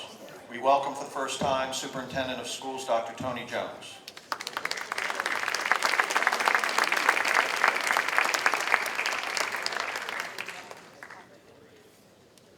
Thank you, Mr. Moderator, and thank you for moving this item forward. The resolution substitution as requested from the Board of Ed, item number 15. Resolved that the representative town meeting of the town of Greenwich hereby rejects the agreement between the Board of Education and the Greenwich Education Association representing teachers for the period July 1, 2020 to June 30th, 2023. Thank you. Will a member please move the adoption of the substitute resolution? Substitute resolution on item 15 has been moved and seconded. And just to repeat, the only change was to change the word approves to rejects. I think most of us are familiar with that is the only power we are given under the state statute. Josh Brown, Chair of our Labor Contracts Committee. Thank you, Mr. Moderator. You took a paragraph out of my speech here. Item 15, the Labor Contracts Committee met on this item with Jennifer Dayton, Lauren Raven, who were the Board of Ed negotiators, Peter Bernstein, the Board of Ed Chair, Tom Mooney, who's the legal counsel from Shipman Goodwin. Note that he does many of the town or city negotiations for the labor contracts across the state. The Labor Contracts Committee's role in this is twofold as we do it. One, we meet with the negotiators before the contract negotiation begins to talk about what their thoughts and ideas ideas are, what they see as important in the contract upcoming cycle. And we also share our perspective on what's happening in the labor market, the town matters as it pertains to labor contracts, working conditions, including salaries and benefits. And then the second piece is we review the outcome of that process and say, how did that go? Did we get what we were hoping to achieve? And importantly, if we were to reject the contract, do we think we would get a more favorable outcome of that arbitration activity? We met 3 times, as I just described, first up front before the negotiation, and then afterwards we met, including Tom Mooney, to go through in great detail. And then a third time to final the discussion and vote on the agreement. There are some key elements to the contract. The teacher's salary are made up of what things are called steps, which I'll explain, and the general wage increase. The step increases were held to the same levels as they were in the current year's contract. So there's no increase in the 3 years in the step schedule as part of this new agreement. When teachers are hired, they're placed into a step based on the type of degree that they have. So if they have a bachelor's degree, they go through 13, 14 steps for that schedule. If you've got a master's, there are 14 or 15 steps, and then up to a PhD that has also 15 steps. Each year that they're employed by the district, they move forward a step. If they get an additional degree, so they have to have a bachelor's and they get a master's degree, they move over to the master's schedule of steps and proceed forward. Many of those steps, the steps have between 2 and 5.5% increases. So each year a teacher progresses, they get somewhere between 2 and 5.5%. It differs based on which type of degree the teacher has and number of years in the system that they have. So there are 13 to 15 steps. In addition to that, the contract also provides for general wage increases. But this contract is different in that it provides that general wage increase only to the highest step. So they don't get a step increase because they're at the highest step. They can't proceed any further. So they get a general wage increase. Note that about half of our teachers are at that highest step in any of those 4 degree categories, and half of them are still in the step schedule coming through. The GWI, as we call it, was 1.6%, which is well below averages that are in the 1.9% of other school districts in the state, as well as within some of the other town contracts that we've recently had come through, general wage increases of 1.95, et cetera. And so that is a positive that it was 1.6. Note that in prior years, all teachers, including those that were in steps, were also getting GWI. So there was kind of a compounding year over year of not only you got the step increase, but then there was this additive GWI. So increases were ranging from 3 to 8%, 9% in some cases. That's not happening this year. We've frozen, or the town has gotten this step schedule frozen. The branch teachers are generally paid the highest in the state. The Board of Ed explains that they seek the best and the brightest and want to retain them because experience tends to have positive results. And they also need to recognize teachers, if they want to live here, need to be paid reasonably. But also, if they're living elsewhere, they're going to be commuting a fair distance to get here and need to make it attractive for them to want to do that. Some in the LCC, in your LCC, expressed concern that we do pay too much. That the combination of keeping the current step schedule for all 3 years with only a GWI at the highest step is now expected to slow that growth down. It's not going to stop it, but it's going to slow the growth with the idea that other towns, other communities will logically close the gap and get closer to where our teachers at the higher ranges might be. There's a small increase in addition to the salaries that deals with stipends. Those are additional monies given to teachers. About a third of them get a stipend, and they've increased about 1%, not a big deal. That's for being an advisor, being a coach, those kinds of activities. We discussed the impact of the agreement on the budget. There was some difference in that discussion. Some felt in the Labor Contracts Committee that the annual budget increase, with all the things being held the same, that no one leaves, so that the information that was handed in the explanos shows that if nobody leaves, if we had all the same 933 teachers at the beginning to the end, nobody leaves, nobody gets hired, nobody changes any of the bands, they just move forward, we'd have a significant, almost 60% of our teachers would be at the highest step. But that's just not realistic because every year we're turning over anywhere 60 to 70 teachers. Some retire, some choose to move on, and then we replace them with what we need. Others in the group felt that the 2%, we were kind of talking about a 2% increase and what that might look like, felt that that was really pertaining only to the GWI and not the overall budget impact. And so we had quite a bit of debate on that. We clearly see that an annual budget increase of 2.9%, which is 0.9% or 1% over what at that time the expected BET guidelines were going to be, would result in some change was going to happen to meet that 2%. And that would likely be the number of teachers would need to be looked at.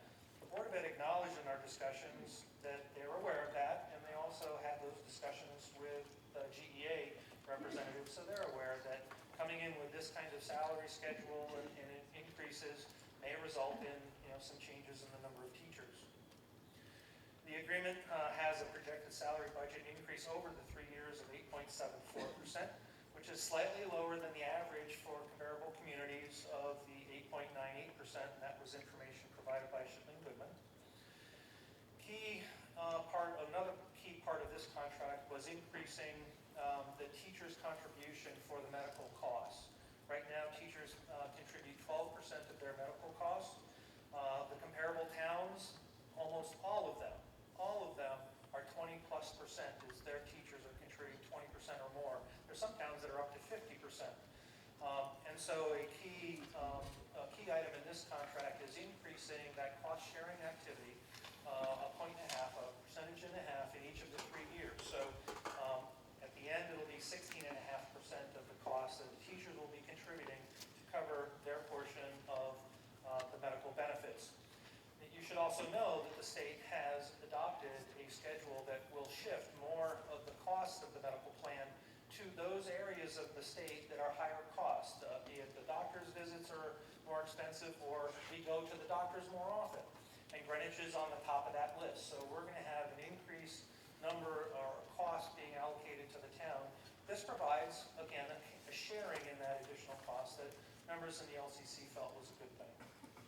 There's some other items that were in the contract that talk about how sick days, some sick time clarification, providing hours or time to go from one location to another if your job requires you, that is accounted for and known as to how long it should take, and you're given that opportunity. Also, some additional time off for the non-birth parents to support new additions to their household. An area of concern was the lack of discussion on the possibility of what the state may do as it pertains to pension costs. We've seen it in a number of the governors have talked about it, and they've tried it most recently to try to push a share of that pension cost onto the towns. We were disappointed that there wasn't a provision in this agreement that causes us to sit down together and have that conversation should the state do that. I think we'll all be good and sit down and do that, but there's no provision to really kind of say we have to sit down, and the teachers have to sit down to discuss how do we absorb or what do we deal with that additional cost should it be pushed upon the town. In summary, the Labor Contracts Committee found some of the provisions were pretty good, and some that we felt could have gone further, could have been improved. We've already talked about the rejection versus an approval. We have limited opportunity to reject the contract. If we were to reject this contract, we would have 30 days. We have 30 days to do it. This would then go to an arbitration. And so our discussion went to what do we think the outcome of that arbitration would be. And unanimously, we felt that we would not be any better if we were to push this to an arbitration. That this was a good deal for the town and a good deal for the teachers. We don't want to approve a contract, as in the past where we may have approved a contract, it was held out to us by an arbitrator as, well, you agreed to this, so this must be fine for this agreement. And so we're very closely following what the law provides, which is to reject the contract. We don't want to approve this. Our committee doesn't feel we need to or should be approving this. And we also don't postpone indefinitely. By doing so, the contract will go into force all by itself. Our job is only to reject it. If we don't reject it, it just goes into place, and it is what it is. Our motion from the Labor Contracts Committee was to recommend postponing indefinitely. The vote was unanimous, 7-0-0. As a side point, note that in September we changed the number of members of labor contracts to 7, and so 2 alternates voted as regular members in that meeting, so that's why it's not the 5-0, it's the 7-0. And then a quick shout out, if I might, to Appointments Committee, will be looking for and advertising heavily for members for the Labor Contracts Committee next term. So please keep an eye out for that. Come to the meeting. So we do look for good participation, and any interested person step forward. I know the Appointments Committee is ready to take that on. So at the appropriate time, Mr. Moderator, I'll make that motion. Thank you. Further reports? Kimberly Blank, the Education Committee report.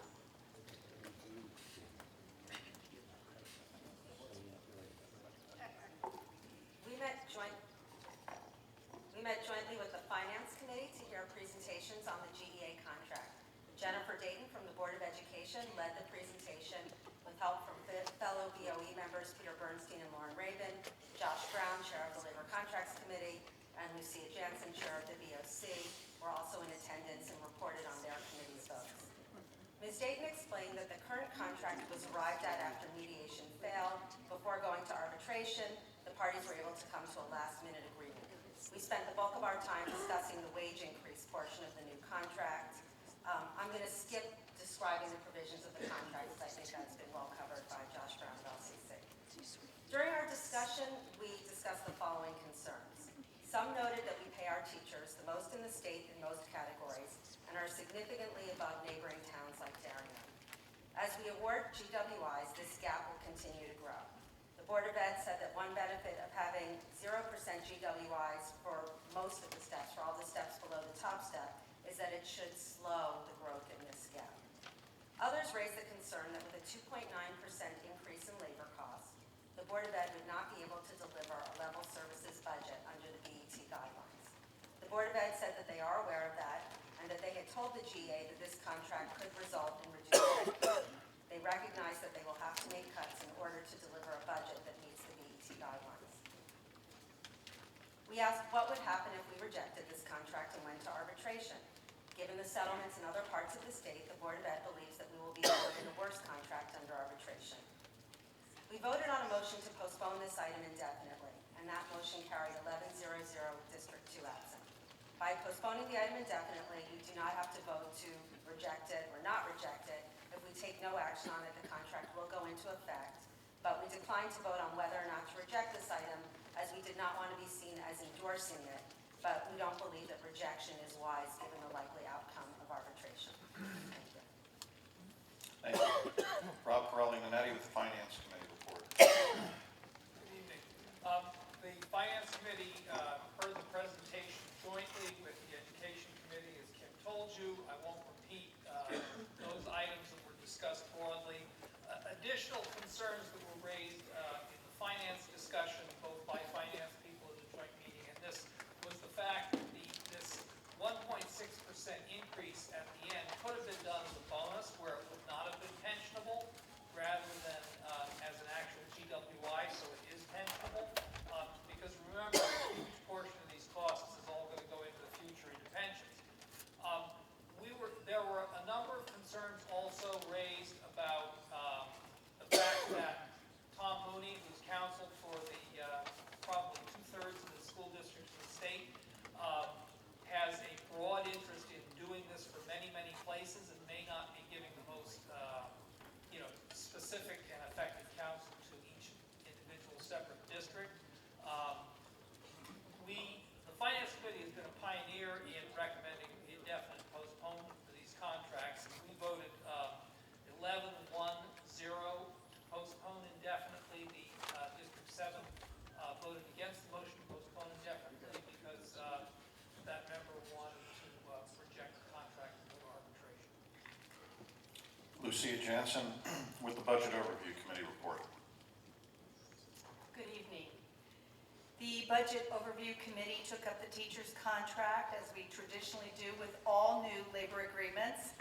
As now known, teacher salaries are comprised in various forms, including wages, steps, stipends, longevity pay, and make up 70 to 80% of the Board of Ed's budget. It was said in RTM committee meetings, and you've heard through the committee reports tonight, that the union representatives understood very well during the negotiations that the upcoming BET fiscal year 2021 BET guidelines will once again limit school spending to a 2% or less increase, given flat economic growth at both the state and local levels. Thus, the BOC was quite surprised with the new proposed contract showing a 2.9% fully pensionable yearly salary increases totaling $8.6 million in new costs over the 3-year contract. BOC members noted that the 2019-20 teacher salary increases of 3.6% required the superintendent to cut $2 million out of the Board of Ed budget, including 6 full-time equivalent teachers and over $900,000 in professional learning and curriculum development to meet the 2% limit in the BET guidelines. The BOC discussion also centered around why this contract was not in the same pattern as the other labor union contracts and employee groups starting with the 2020-2021 period. Our dedicated police on the town side and hardworking principals and headmaster leaders on the Board of Ed respectively signed contracts at 2.05% salary increase. And the BOC recalled police made the momentous move from a defined benefit plan to a defined contribution plan. The BOC fully supported those contracts with a full yes approval. There were also elected officials who agreed to a 1.5% salary increase for 2021. And finally, were 55 management confidential employees that the May RTM budget meeting, with a solid RTM majority vote of 128 to 62 to 1, the RTM reduced salaries from the proposed 2.5% increase to 2.0 in order to send a message of a similar goal for the upcoming 11 open labor contracts. Apart from the patterning salaries of 1.5 to 2.05 within the town and Board of Ed, the BOC also noted that the Greenwich teachers are currently the highest paid among their Fairfield County peers in whatever education lane or step level is selected, and that the structure of the salary increase will not only impact the 3-year contract, but also the lifetime pension payout. Further, the tens of millions in healthcare savings for the past 4 to 5 years and low premium increases of 5% are over. It ceased. And costs are now increasing to 10%, with Hartford's implementation of a new Fairfield County location-based pricing. We were disappointed negotiations from Shipman and Moody did not increase the employee premium co-share to incorporate the higher costs, and the cost increase was fully absorbed by the town. In sum, the new teacher's contract, covering more than 933 teachers, increases 11.61% or $13 million for a total cost of contract of $360 million over the 3-year term. The BOC discussed the LCC's vote of 7-0-0 to postpone indefinitely. The BOC felt that if the LCC's motion does not pass, then the RTM will be taking a yes/no vote on the contract as presented. The BOC discussed the pros and cons and the potential risks in voting against the contract. The BOC felt that the above facts support voting against the contract. The BOC voted 8-0 to vote yes on the merits, which is voting against the contract, to reject the contract. District 8 and 10 voted no because they felt the Board of Ed could possibly lose in arbitration and not worth the risk. Thank you. Thank you. Mr. Brown?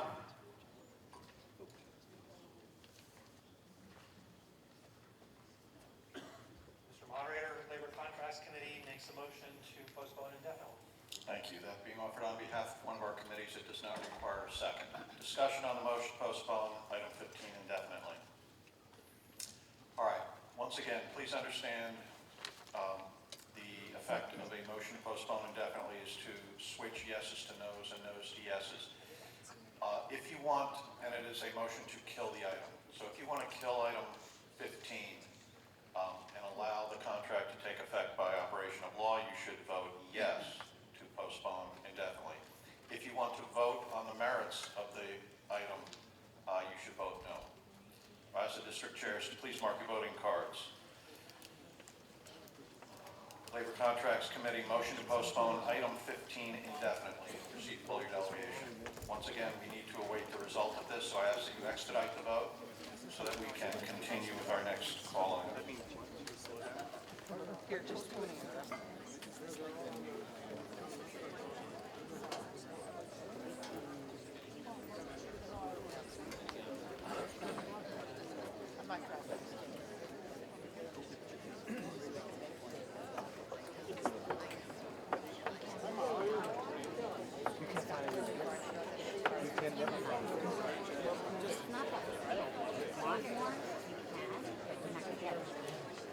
Unless you change the game.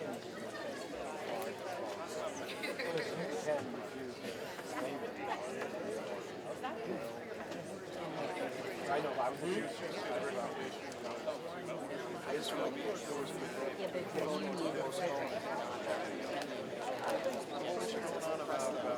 I wasn't a joke. But we can't approve it anymore. We're only allowed to reject it. We don't have the authority. We can approve it. Reject? We can approve it. We can approve it, but no one wants to approve it. That's true. So, reject it. This is a way of saying that you can't, But we can't reject it. not reject it. But I would. And it's, you know what, the problem is,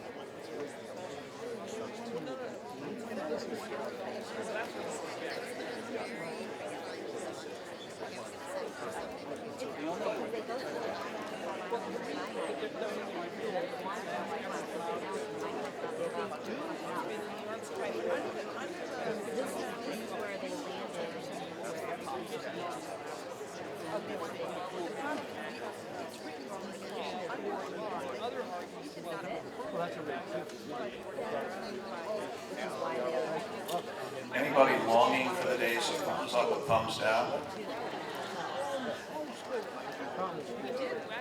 It's a name. No, the teachers actually.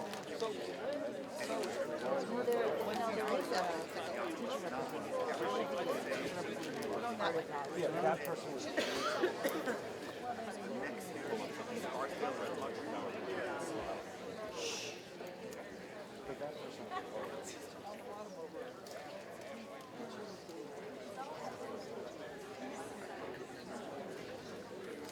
A yes vote postpones the contract.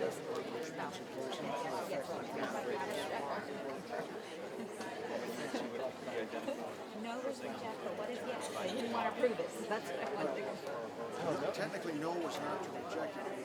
If it would go to the next vote, which would be up or down. Okay, so this is the first one. This is the That's same. what I wanted to make. That's the same. You just follow the herd. That's right.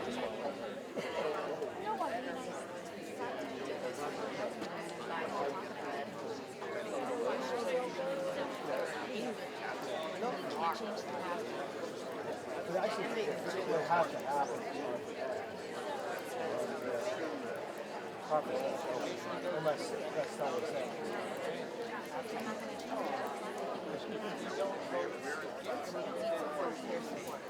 Well, I think the will, the people.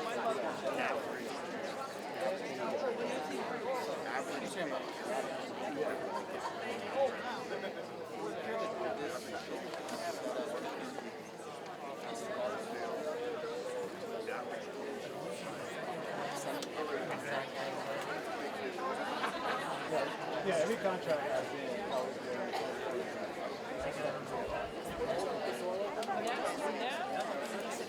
my entire life. It's going to come to the point.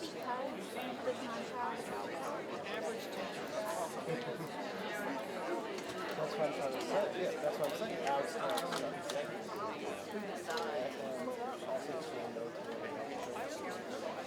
someone has to make a stand. You can't. So you can arbitration. Yeah, you can by this that way.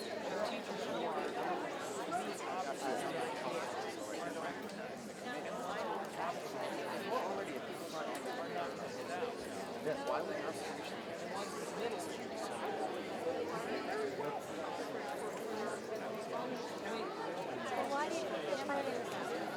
We're one of the first towns to do the contract.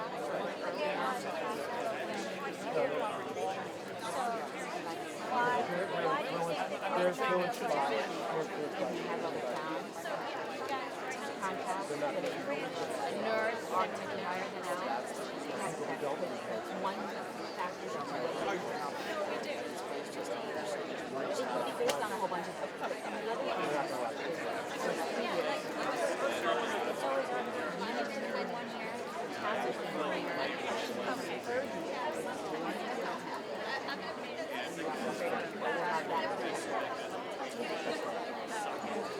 You know, you're not going to say 3 years old. 1 year.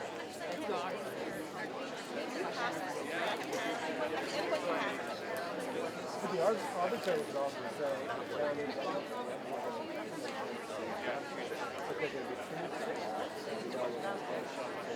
that just tells me. No, that's my arbitration. Can I have my phone?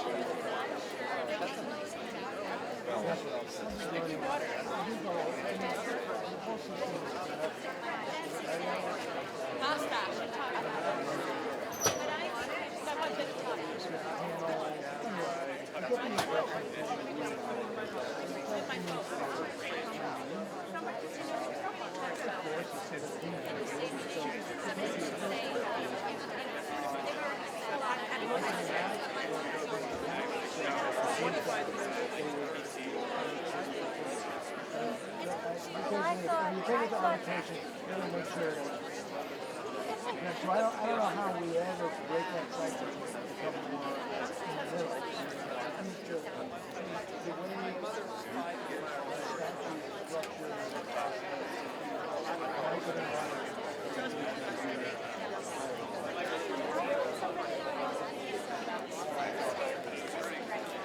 The result on the vote on item 15, LCC motion to postpone. Those in favor, 147, opposed 40, abstaining 2. That motion is carried. Item 5 now comes before us.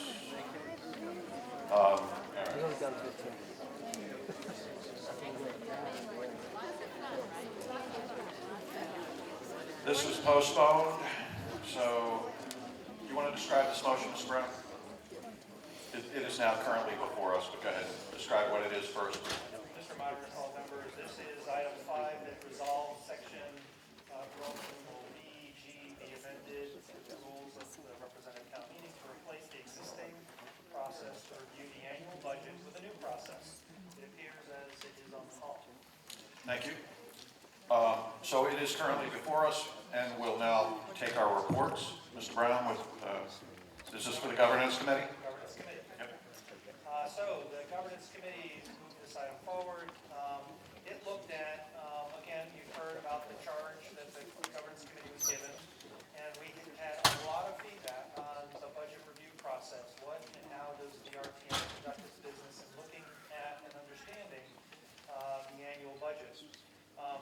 So we received lots of suggestions on what to do. There's a lot in the existing language that says that the RTM shall do this.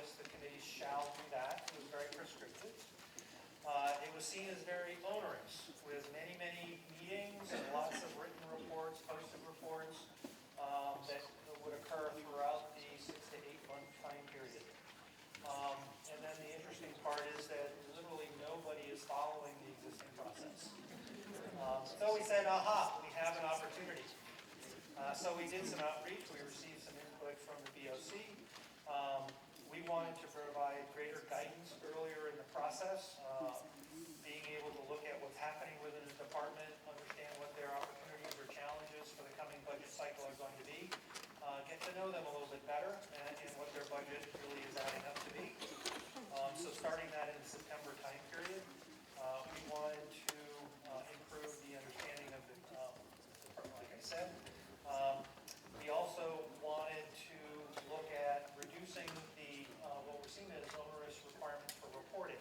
Literally many meetings, all being documented and minutes being posted. The general sentiment was that was just over the top. And so we looked at trying to identify the better ways of communicating the activities of these budget review activities to the committees and to the RTM as a whole. And so that is the item that's been put forward. It replaces entirely what is in the rules of the RTM. Thank you. Rob Borelli-Minetti with the Finance Committee report.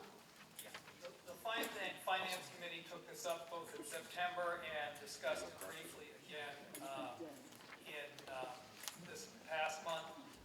We originally had voted to postpone this 1100, but because the BOC would be taking it up further and making other changes, we were going to work with them on that. We now are going to move to postpone it to December.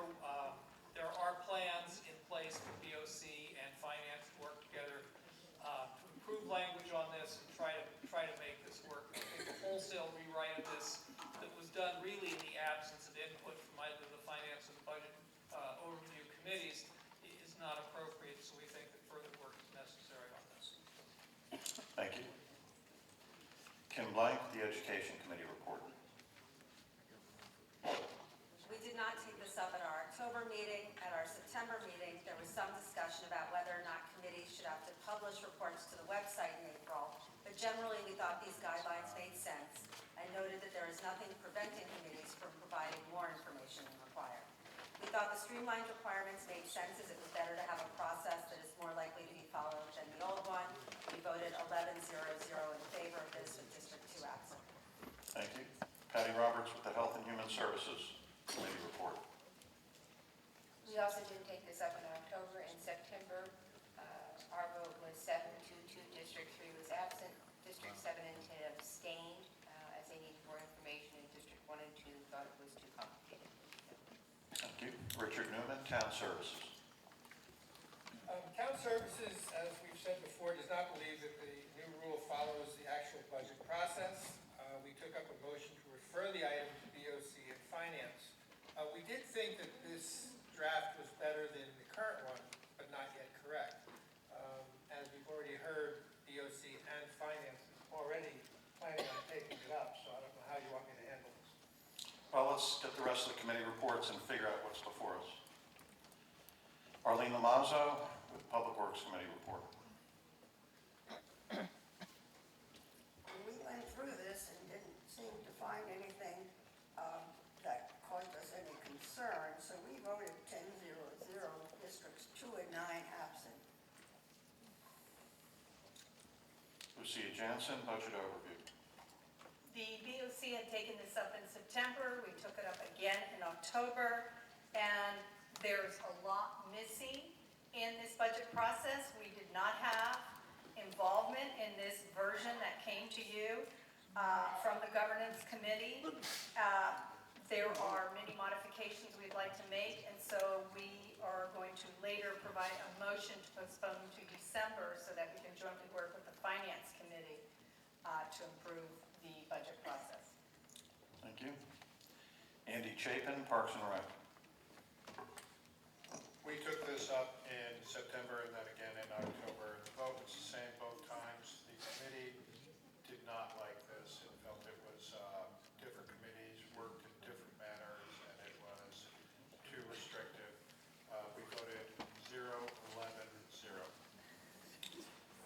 Doug Wells, Legislative and Rules.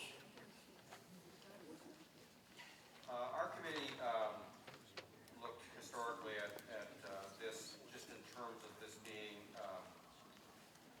proposed to be a rule change. Originally, the budget process was in the appendix when the BOC made the changes that it did 3 or 4 years ago, and apparently we've learned nobody followed. It became a rule. If you look at the new language that's here, it's all should and may. It's advisory, and our committee believes that it should be back in the appendix as an advisory, as a best practices, so to speak. So our only action on this, the only vote we took on this was to delete it from the rules and that the following be inserted in section H of the appendix where it started. Thank you. All right, any other committee reports? All right, so if I have this correct, we have a motion to postpone from 2 of our committees, a motion to refer, and a motion to amend by putting it in the appendix. Now, surprisingly, motion postponed to a certain time has a higher priority than any of those other 2. You know, motion postponed indefinitely, which kills it, it has lowest priority. So we'll take the motion postponed first. That's from Finance and BOC, so someone went off of that?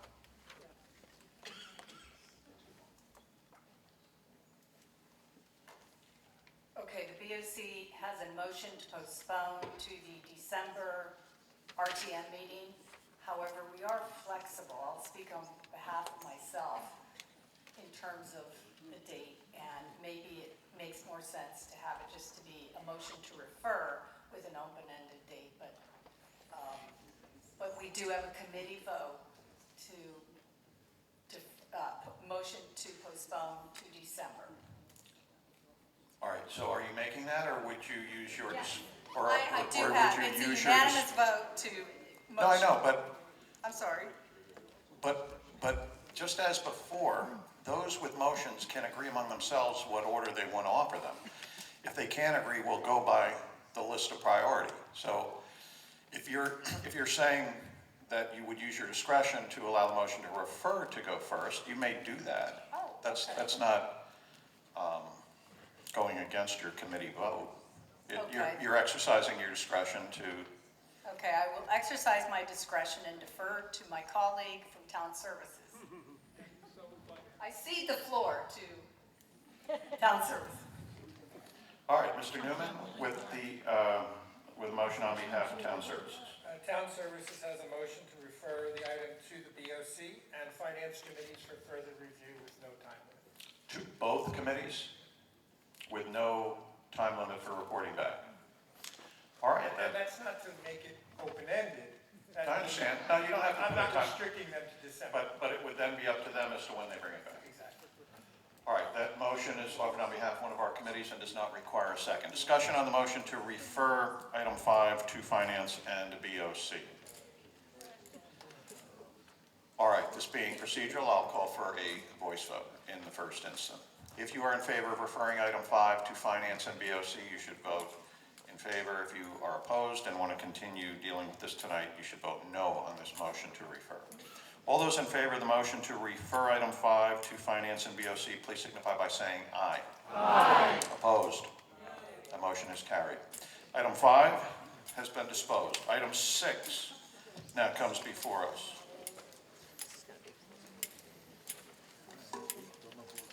Mr. Moderator? Mr. Brown, all right. Yes, on behalf of the special committee. On behalf of the Governance Committee, item 6 is resolved that the rules of the representative town meeting be amended to create a new special committee to have greater focus on the long-term capital project planning, reviewing current proposed capital project appropriations, and review and monitoring of existing capital projects that have been appropriated and not done. It is as appears on the call. All right. Reports on item 6. Mr. Brown. Okay, from the Governance Committee, we had, again, a large number of suggestions and concerns regarding all of the long-term capital projects that are coming our way. We've all heard about the Board of Ed's $750 million plus capital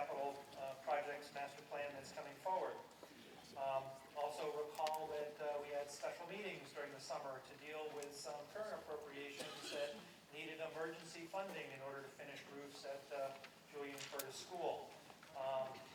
There are other matters and issues that occurred, including some of the issues that were raised by Bloom Shapiro, a consultant that looked at the process around capital projects within the Board of Ed, that also made inferences that there's some challenges and concerns on the town side of their ability to manage capital projects.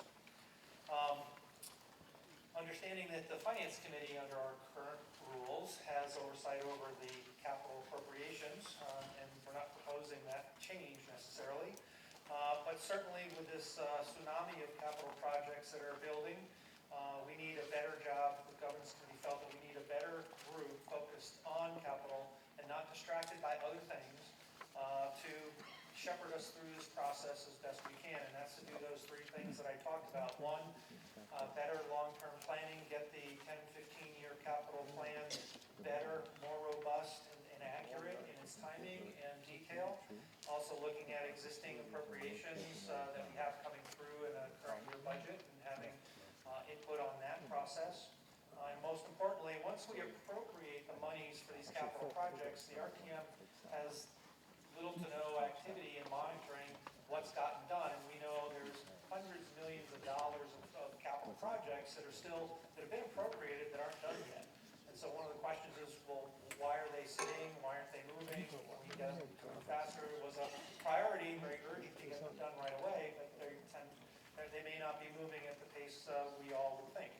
So this new committee is expected to bring expertise around capital planning and project management to look at, we did look at the idea of a standing committee with 12 districts with delegates and alternates.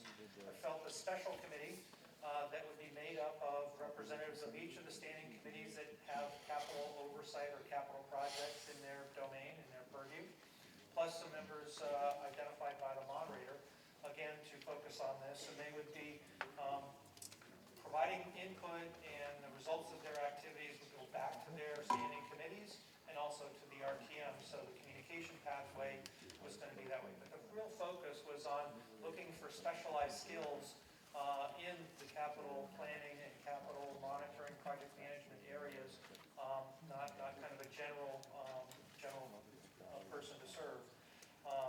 And so that's the makeup and why the rationale for a special committee. The key focus is coming up with, having this expertise, we can look at contributing to the process of the town that they'll need to have, the Board of Ed to have, to monitor the long-term projects, to make sure they're getting identified, detailed reasonably, and then put through a process that we can evaluate and understand what needs to be done when. And then, very importantly, what are we doing, what's the Board of Estimate and Taxation, what's the town administration doing to monitor those projects to make sure that once we've appropriated it, they should be moving. And then what do we do to get any red lights or yellow lights flashing should something become questionable or not able to meet the objective. So that's the background as to this item, the creation of a new committee. Thank you. Mr. Pirelli-Minetti with Finance Committee report. This item came before the Finance Committee both in September and was again discussed at length at our October meeting. There is no question that the capital process in town is substantially broken. I think that there's very little question about that. There are many aspects of it, and there are really three critical parts of this sort of whole capital process issue. The first part is the old CIP process. That was the capital improvement plan that was put together by the town and the selectmen, but there was RTM input, and that process it worked moderately well as it was being implemented 8 or 9 years ago. Irv Porter and Josh Brown, and at various other times, were liaisons to that CIP committee and were involved with two projects that were completely outside the CIP process, and that's the MESA project, and then again the New Lebanon School project. The capital improvement process totally broke down, and in the past couple of years there hasn't even been a CIP committee first problem, when you look at why is the RTM's overview of these things broken, in part it's because we're not getting the information to begin with that we used to. The second part of it is actually considering the funds and the proposed projects in the budget process, and that's something that the Finance Committee is responsible for and does and has done. And then the third part of it is, and this is the thing that I think brought this issue most clearly to the attention of the RTM and the Governance Committee, was the problem in monitoring projects once they're done, to make sure we don't get surprises like we've had before. So there's no question that there's a problem. The question is, what is the solution? And do we have a solution before us that we can be comfortable with really will solve the problem? And I think the answer is we don't. Number one, the Finance Committee had absolutely no input into the design of this new committee. We were not consulted about it. The first thing we saw about it was when we saw it in the fall for September. So, this is again, the Governance Committee took it upon itself to do this. My understanding is that the meeting at which it was voted on didn't actually have a majority of the total Governance Committee vote in favor of it, just because of the number of people who were absent. It was a majority of people at the meeting. So this is not a proposal that has been, fully approved and fully vetted in the first instance. In the second instance, and this is something we discussed in September rather than more recently, in these projects, the people who they want to make this up as a special committee are all already members of substantive committees, and they have a substantial workload. The workload that is being proposed for this new special committee is tremendous, because it's basically asking people to take on the entire CIP process, the entire capital project approval process, and the monitoring the projects. I'm not sure that that's effective. The result of this, of all, is to shorten it. We had voted 8-4-0 to postpone to December back in September. Nothing's been done on it since then, although in the interim between the September meeting and now, I have had conversations and email with both candidates, Jill Oberlander and Fred Camillo for First Selectman, and they're both committed to meeting and to working to revitalize the CIP process and get more RTM input. I don't have specific commitments of what they're going to do, but the point is that they're engaged, they understand there's a problem, we're reaching out to it. We intend to be working on it through the next months. Our committee vote in October was to postpone the item to January, because we really just think it's too much work to get it done before the December meeting. And it's going to be a lame duck RTM and a lame duck Finance Committee that would be considering it. So we want to be working on it and have the item come back to the committee in January. Although I understand there may be a motion to refer this to the Finance Committee, and I think that we would probably defer in timing if the body wanted to consider that first. But we've also committed to work with the Budget Overview Committee in looking at the design of this committee. We think that's important. You can't minimize the importance of making sure that we do this process right. Again, we're looking at $1 billion plus plans for the Board of Education. There's also rumors about that we're going to be getting close to another $1 billion worth of capital plans from the town side. So we're going to be spending a lot of money on capital over the next decade. It's very important for the process that we have to really look at it carefully. So that's why we don't think that the item is right and needs further work. Thank you.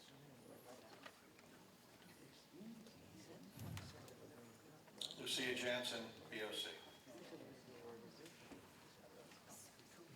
The BOC took up this item as well, and there were two main areas that were problematic. The BOC had recommended to governance that this be a standing committee, not a special committee. As you know, a special committee meets less frequently. There's usually a reactive reason for them to convene versus proactive. Presumably, the goal of this committee is to be proactive on capital projects. I'd like to emphasize that the BOC was very supportive of the idea of a capital committee. In the past, the BOC was not supportive, previous RTM members, but we do believe that a capital committee, particularly as the finance chair just mentioned, the scope and size of these capital projects in the next decade are large, and we do believe more eyes are necessary. So the fact that it's a special committee format structure versus a standing committee is the first area of concern. The second is the scope, which is looking at both new capital projects and existing capital projects. There's currently about $125 million worth of existing open capital projects. The Board of Ed has 142 open capital projects. In and of itself, it requires a tremendous amount of cooperation with the Board of Ed, the BET, and the First Selectman. If you read the BET guidelines, there's already very good ideas being suggested, such as the town and the Board of Ed working together, more on a capital structure, reinstituting the CIP, and implementing the Bloom-Shapiro report. There's a lot of dynamic movement here with a lot of good ideas from all areas, and it deserves more time and more attention. The BOC, when it took it up in September, the vote was, 11-0-0, and that was to take it up later. That motion was an amended motion for it to be taken up in December, but now that we missed that, since it didn't come up, we voted again for it to be taken up in December, and that vote was 10-0-0. However, I think I will defer to, again, my colleague on Town Services, who perhaps has a motion to refer the item with no specific date. So, thank you. Next. Mr. Newman, Town Services. So Town Services met and discussed this back in September and again this month. In September, we did vote to defer this or push this out to December. We also have a problem with this being a special committee. We think finance in the past has looked at this and took up capital improvements. So we think they should look at it, and that is going to be our motion, is to refer it back to finance, to let them look at it. Obviously, other people will be involved in that process, other committees will be involved in that process, but that's our motion. It was 9-0-0 to refer back to finance. Thank you. Kimberly Black, Education.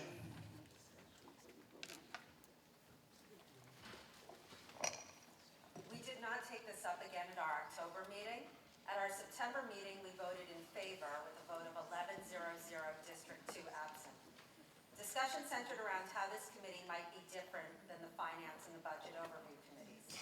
We discussed how we hoped that this committee might bring together people with some expertise in construction and project management, would oversee projects from approval to completion, and would have an overall view of the capital spending and management of capital assets in the town.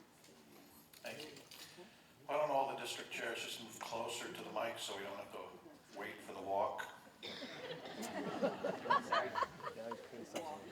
Patty Roberts with Health and Human Services. Health and Human Services took this up in September. Our vote was 10-1-0 with District 3 absent. District 7 voted no, did not feel it solved the problem, and thought if we were going to have a committee, it should have all districts represented. Thank you. Arlene Lamazzo, Public Works. I don't usually read the proposal or anything,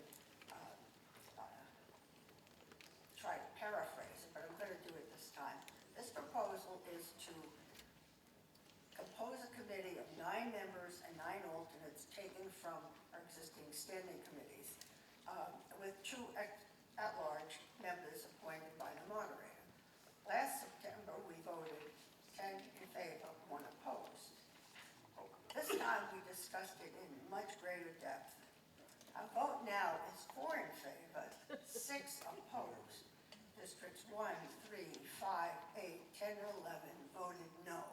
And I have a whole series of comments as to why they voted no. CIP projects do need continued oversight, and such a committee is not the best way to accomplish this. Rather, a professional project manager should be hired to perform this important function. The committee does not have the professional expertise to do this. The description seems to be beyond the scope of the RTM, which would make it seem as if the RTM would try to micromanage the town CIP projects. Another comment, could be very burdensome based on a long list of expectations and the fact that the members must be drawn from their standing committees. Relevant expertise is still an important criteria. However, the scope of this reaches into what should be town responsibilities, or at least professionally hired responsibility. What RTM needs is someone such as a professional project manager to provide us with updates as the year progresses. This way, there would be accountability and the RTM would be informed on an ongoing basis. There's a lack of fulfillment on project follow-up. Both BET and RTM do respectable jobs of budget appropriation and approvals, but the process does end there. After that, the process it stalls. There's no accountability as to whether projects are completed within budget, on time, etc. So as I say, our committee was very strongly opposed to this. Thank you. Andy Chapin, Parks and Rec. Our committee took this up. Our vote was 7 in favor, 3 against, and 1 abstention. Those in favor felt that the town's capital needs going forward are getting larger and larger, and the RTM would benefit from paying more attention to the capital budget. Those against felt the new committee might be redundant and may actually add to the process, add burdens to the process. Thank you. Alan Small, Transportation. Thank you, Mr. Moderator. Transportation Committee took this up and voted 5-0-3 on the item. The 5 voted for it. Transportation typically in the budget cycle works with our departments, and we specifically review ongoing capital items, how much is outstanding, and get a status on them. The 3 that abstained felt that it may be duplicative of BOC and finance reviews of capital currently. Thank you. Thank you. Any further committee reports? All right, so once again, we have postpone and refer. So the postpone to December and January would take precedence, but do I understand that you're yielding? All right, so Mr. Newman, would you like to present your committee motion? Town Services, motion to refer the item to the Finance Committee. All right, that is currently before us, does not require a second. Discussion on Town Services, motion to refer item 6 to the Finance Committee. I will call. Is there a discussion on this? It was just mentioned. We referred it back to Finance, knowing that they would ask the other RTM committees who are involved with finance, including BOC, and even get feedback from governance, have a full discussion. We're not sure they want all this work, but we're pretty sure they will come back to us with a good working item for us to then vote on in the future. Thank you. Further discussion on the motion to refer? All right, I will call for a voice vote. If you are in favor of referring to Finance, you vote yes. If you want to continue dealing with this tonight, you vote no. Let me guess. All those in favor of referring item 6 to the Finance Committee, please signify by saying aye. Aye. Opposed? No. All right, that motion is carried. Item 7 now comes before us. postponed. So this is a sense of the meeting resolution to change the charter so that the RTM would not see any appropriations under $25,000. May we have the committee reports on this? Kimberly Blank. So I was actually for the governance committee to. On behalf of the governance committee, thank you. Okay. So resolved that it is the sense of the representative town meeting that the Board of Estimate and Taxation amend the town charter section 30 to increase the appropriation amount requiring RTM review be raised from $5,000 to $25,000, and the rest as appears in the column section 30. All right, so that is currently before us. So the town charter requires the RTM to review and approve all appropriations over $5,000. This number appears to have been set over 50 years ago. As a matter of good housekeeping, the governance committee believes that it is time to raise that amount to reflect the increase in costs and services during that period. This would require a charter change, which the RTM cannot do on its own. So this is a sense of the meeting resolution, which could lead to the beginning of the charter change process. Thank you. Doug Wells with the Legislative and Rules Report. We addressed this issue with the town attorney and with our committee members, many of whom are on the Claims Committee, and the concern of the town attorney as well as the L&R members who are on the Claims Committee was that this would take away the responsibility and the ability of the Claims Committee to address those settlements that are between $5,000 and $25,000. You could have a case in litigation where a claim may be several times that, but the town attorney would like to have the Claims Committee consider settlements even as low as $5,000 to $10,000, certainly below $25,000 to get the input of the Claims Committee. So we had that one concern.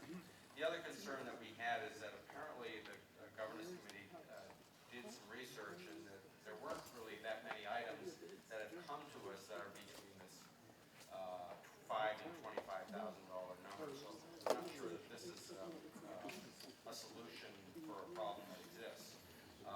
So our vote on this to approve this on the merits was 1 in favor, 11 opposed, with District 3 voting yes. Thank you. Mr. Brolly-Minetti, Finance. The Finance Committee primarily considered this in September. We had the same concerns about the frequency of items of this size. About the only ones that ever come to us that are between $5,000 and $25,000 are gifts to accept. That's usually not an issue. We felt, as a committee in September, unanimously, by a vote of 0-12-0, that this item should be rejected. Primarily because why go to the trouble of charter change for something that really doesn't happen very often and isn't significant? So our committee voted against it. We think it should be killed.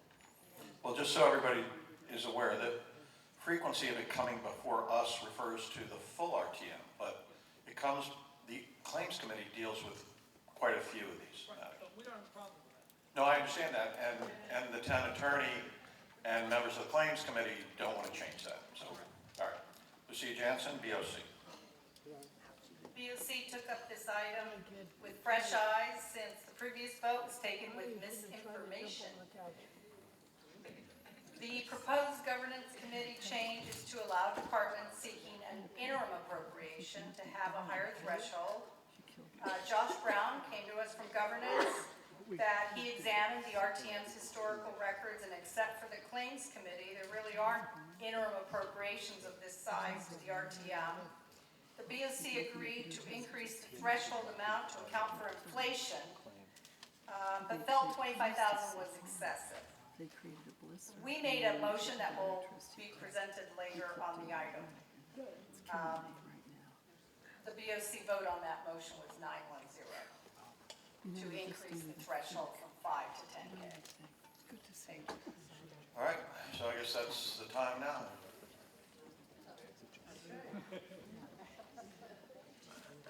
The BOC makes a motion to increase the threshold from 5 to 10K. to account for inflation. All right, there's a motion to amend offered on behalf of one of our committees that is currently before us to increase. Now, this is a sense of the meeting resolution. We cannot change the charter ourselves. It must be initiated elsewhere. But it is a sense of meeting resolution asking whether it's the Board of Selectmen or the BET to initiate that, and then it would come to us for final approval. All right, so the proposal is to change item 7 to reduce the 25,000 down to 10,000. Is that correct? All right, that's a motion to amend. Discussion on that motion to amend. Dr. Carl Carlson. To be followed by Glenn Kennedy.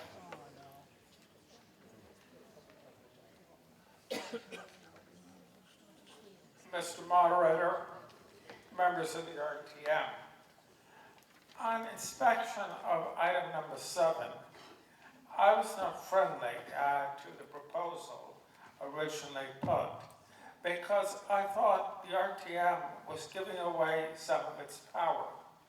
The power we have is to supervise the financial activities of the BET. If we increase the amount that requires our examination, then we lose that power. However, it is reasonable to increase it a little bit. And that's why I think a nice compromise can be had by accepting the Budget Overview Committee's recommendation. It takes care of my concerns that only really low amounts are not brought before the RTM. And we don't go quite as high as this proposal had. So I say what we should do is we should go along with the Budget Overview Committee on this amendment. Glenn Canning, member of the Claims Committee and District 12. Good evening. I had signed up to speak because at Legislative and Rules and the various members of the Claims Committee, we felt that $25,000 was a bit high to allow our excellent town attorneys discretion to settle cases. We thought that was high, and so I was going to propose that this resolution be turned down. However, I did want to share with you that in Connecticut and in many states, claims by minors for injury or whatever generally can be settled up to $10,000, and at $10,000 you do have to get the input from the probate court. So I do think that that is an apt analogy, and so I'm speaking just for myself, not necessarily on behalf of claims, but I would concur that I could see if the town wanted to go through the procedure, changing the charter from 5 to 10, that there would be a basis for that that is provided in other areas of law. So I would also go along with the proposed amendment. Further discussion on the motion to amend the number from 25 to 10. Well, Mr. Fox, do you care to speak? Pardon? We do want it.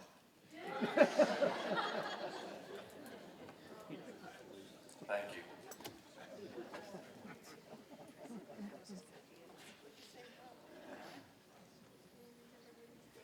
Good evening. Two quick points. Number one, I'm a great believer that if the system works, there's no need to change it. The system that exists with the Claims Committee works very well. It reviews cases that are brought before, and the $5,000 figure is one that we have dealt with for many years. I don't see a need to change it. Secondly, if you do decide to change it to $10,000, I believe that would come under Section 66 of our charter, and that there would be a change in the power of the RTM, and you would need a referendum. So for those two reasons, I would oppose this case that you not change what we have now. Well, that puts another spin on it. Thank you, Mr. Fox. Further discussion on the pending motion. All right, we're going to have to take a record vote. I'm sorry, Lucia Jensen? Lucia Jansen, speaking as an individual on the BOC to the motion that is on the floor. After hearing our town attorney's wisdom, I think I would be supportive of his point of view and to vote against the BOC motion. Thank you. Okay. All right. But I'm speaking as an individual, not the committee. So, once a motion has been accepted and is before the body, it is the body only that can withdraw it. However, if there's an indication that the moving party would like to withdraw it, if there's no objection, then we could, upon unanimous consent, allow that withdrawal. Is there any objection to this motion being withdrawn? No. All right. So that motion to amend is withdrawn. Thank you. Thanks. That leaves the motion, that leaves the item as presented on the call. Any further discussion on that? Will the district chairs please mark your voting cards? Item number 7. If you are in favor of increasing the level of review from 5 to 25, you vote yes. If you want to leave it as is, and understand what Mr. Fox explained to us, ultimately, if this were to be made as a charter amendment, it would require a referendum of all the voters in town. So if you want to leave it as is, you vote no. While we are voting, we will continue. Item 8 now comes before us. This was postponed from September, and this changes, again, this is a charter change. This changes the number of petition signatures. There are 3 ways items get put on our call formally, and that's through action of the moderator, the first selectman, or the chair of the BET. The 4th way is by a citizen petition, and this changes the number required from signatures from 20 to 350. All right, Mr. Broadhurst, on behalf of this special committee. Resolved that it is the sense of the representative town meeting that the Board of Selectmen amend the town charter, section 173, to increase the number of registered voters to cause the RTM to act be raised from 20 to 350. All right, thank you. That is now currently before us. And any report? Arlene Lamazzo, Public Works. In September, Public Works voted 11-0-0 in favor of this item. However, we took it up again for the October meeting. Our vote was 8 in favor, 2 opposed. Districts 8 and 10 voted no because they thought it was too high. Kim Blank with the Education Report. Education did not take this up again at our October meeting. In September, we voted in favor of this SOMR with a vote of 9-0 with District 2 absent. Districts 9 and 12 voted against the motion because they felt that 350 was too high a number. They believed the number should be higher than 20, but lower than 350, and suggested they would be more comfortable around 100. The rest of the committee felt that 350 was a reasonable number and noted the ability of groups to go to their districts to try to get items on the call if they didn't feel they could get the number of signatures required. Thank you. Mr. Crowley Minetti, Finance Report. Your Finance Committee looked at this in detail in September. The discussion was broad. We voted in favor of the motion 750. Districts 1, 6, 7, 8, and 12 voted no. Opponents of the item said that this is inconsistent with the traditional England town meeting, where voters, can all propose an item for consideration. Other people were concerned that this did not happen sufficiently often to justify the cost and time of the charter change, and again, a referendum. Thank you. Ellen Small, Transportation. Thank you very much, Mr. Moderator. The Transportation Committee took this item up and discussed that 350 seemed like a lot of signatures to get, and we talked about different amounts that may be appropriate. There was a motion made to change the number 350 to 100, and that passed passed our committee 7-1-0 with the no vote feeling that 20 was okay and that we shouldn't put a further barrier to constituents to getting an item in front of the RTM. Mr. Small, did you have a motion in your committee? Yes. A motion to amend to 100 signatures. Thank you. Next, Patty Roberts with Health and Human Services. We took this item up in September. Our vote was 10-1-0. District 3 was absent. District 10 voted no to the government. Andy Chapin, Parks and Rec. We took this issue up. Generally, the committee favored increasing the number of signatures needed. The vote was 8-3-0. Those who were against this thought 350 was too high a number. Mr. Newman, Town Services. Town Services took this up in September and voted to leave it as it was with no change. And to show how elections do matter, we had a different committee with some alternates and some no-shows. So this month we voted 7-2-0 to approve as is with 350. District 9 doesn't think this needs to be fixed. They were a no vote, and District 12 thinks the lower number gives more access to the RTM. Thank you. Mr. Berg, Land Use. Land Use took this up in September. Our vote was 5 in favor, 7 opposed. Objections included the fact that the number's too high and therefore too exclusive, and the RTM should be more open to public participation. The no votes for districts 1, 3, 4, 6, 7, 8, and 10.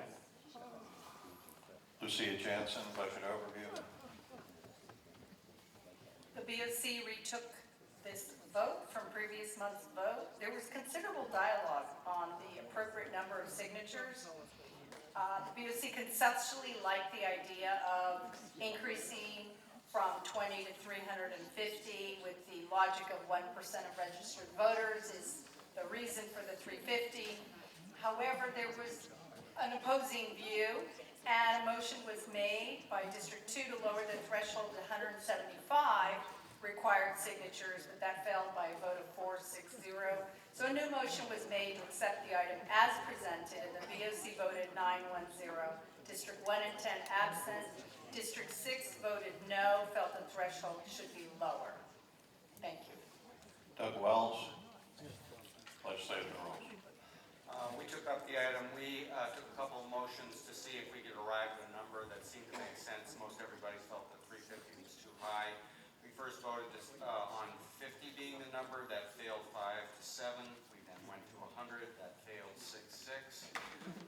So rather than bidding up the number, we just decided, knowing full well that somebody would come forward with a number other than the one we picked. And I'm gratified that there's only one number out there, apparently, rather than several. We just voted on the item as presented for 350, and that failed vote of 4-8, with District 2, 4, 11, and 12 voting yes. Thank you. Mr. Broadhurst, Governance Committee. So the conversation seems to be about what's the right number. 20 seems to be too low. We wrestled back and forth. Started off at 1,000, then it was 21. How about 999? We went back and forth 500. No, it's too much. 75 too low. So whatever the number is, it's kind of arbitrary. It just based on the information that we received on the governance committee, it was felt that from the number of suggestions, it should be higher than 20. So, I mean, we can roll dice or pick numbers, but the number we finally came up with was 350, which is 1% of the voters, registered voters in town. This does not prevent people from coming to a district and asking a district to propose something which districts have the power to do. So if somebody was really motivated, they could do it with just one person if the district thought there was value to their proposal. Other than that, 350 indicated a broad support across town. so that seemed like it was going to be worth the effort to bring it to the RTM. All right. Mr. Small with the transportation motion. The Transportation Committee makes a motion to amend item 8 from 350 signatures to 100 signatures. All right. Now, discussion on that motion to amend. Call the question. All right. We could adopt by unanimous consent. That only would change the number, and then we would vote on it. Is there any objection to reducing that number from 350 to 150? Okay. Will the district chairs please mark your vote?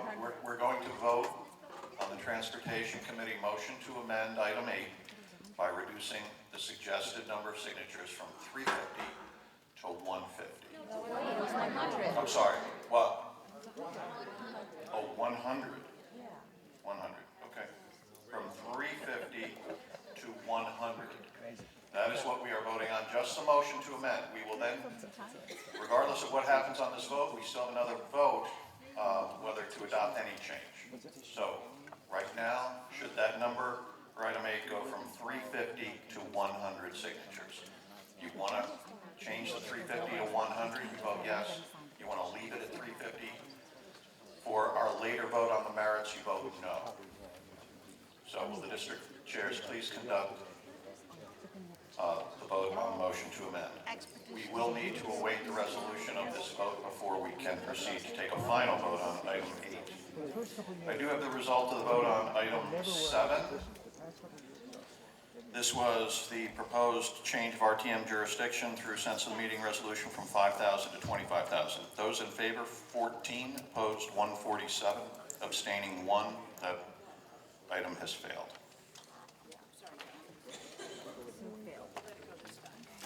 All right, we're getting close.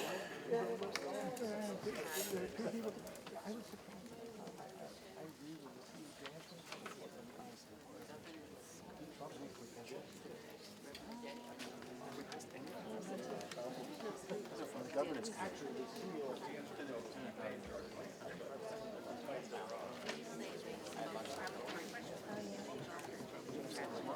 The governance last time this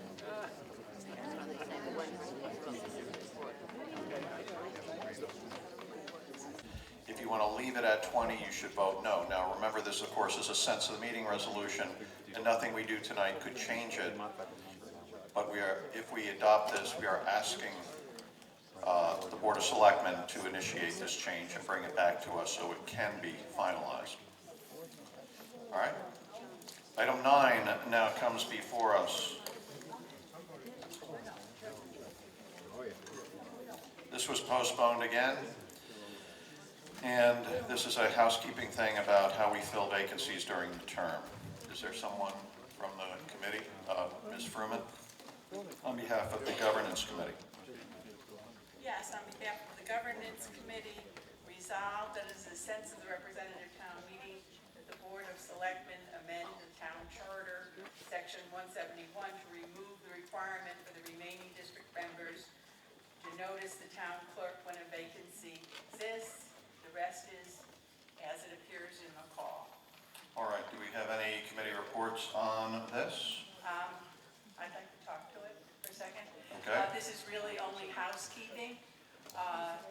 The charter requires that the district petition the town clerk to call a special meeting so that you can elect a new member. The town clerk has taken it upon herself over the past 2 years, I think, since she is the first to know that there is a vacancy on the district, she immediately calls the meeting to elect.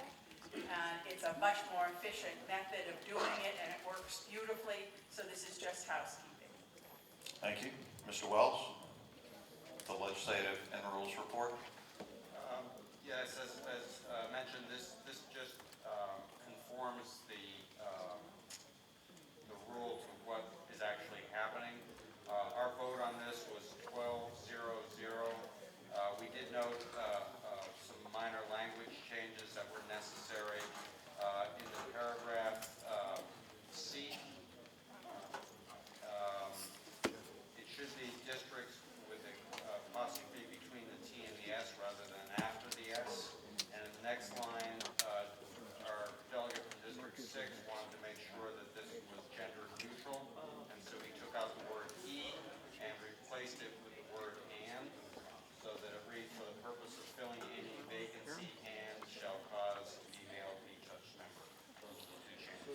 All right, This is true, this is true. so those are that's a motion to amend? Yes. All right, did everyone hear the proposed amendment? No. Could you give us that one more time, Mr. Wells? Sure. In paragraph C of the call, in the line that begins the town clerk, it says a special meeting of such districts, the apostrophe should be between the T and the S rather than after the S. And in the second line, where it says vacancy, period, delete the period, put in a comma, and insert the word and, take out he, so that read for the purpose of filling any vacancy, and shall cause female. All right. Is everyone now aware of the proposed changes? Is there any objection to that motion to amend? All right. Those changes may be adopted upon unanimous consent. Thank you. Any further committee reports on this item? Will the district chairs please mark your voting cards? Item 9 is amended, and proceed to poll your delegation. That brings us to our final item tonight, item 14. Now listen, this is the final meeting of our selectman, John Toner, as a selectman. So it is, and I'm sorry I didn't realize that because Peter was here earlier, but John Toner this is the conclusion of his 5th year, 2.5 terms as selectman. And John, I want to thank you for your diligence in coming before us and presenting motions on behalf of the Board of Selectmen, and for your service, of course, on this body as well. So, John Toner, thank you very much for your service.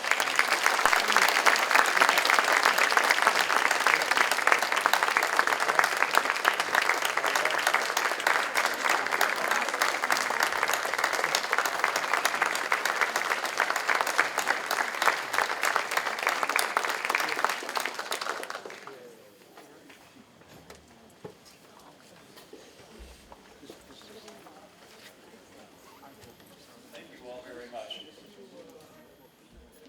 This is item 14 on the call. And I have a substitute resolution. Okay. Resolved that the following named person nominated by the Board of Selectmen be appointed a regular member of the Nathaniel Rural Board for a term beginning upon appointment and expiring June 30th, 2020. Thank you. Will a member please move the adoption of the substitute resolution? Substitute resolution has been moved and seconded. May we have the reports of the committees that consider this, beginning with Alexis Vulgaris, Chair of our Health and Human Services Committee. Good evening. Mr. Carter met with the Health and Human Services Committee in September to discuss his nomination to the board. He's a new appointee. Currently, the board has 2 vacancies, and he would be filling one of those vacancies. Every board member on Witherell has a unique role, and Mr. Carter is being asked to step into the digital marketing role and assist another board member, Suzanne Hogan, who is a public relations expert on the board.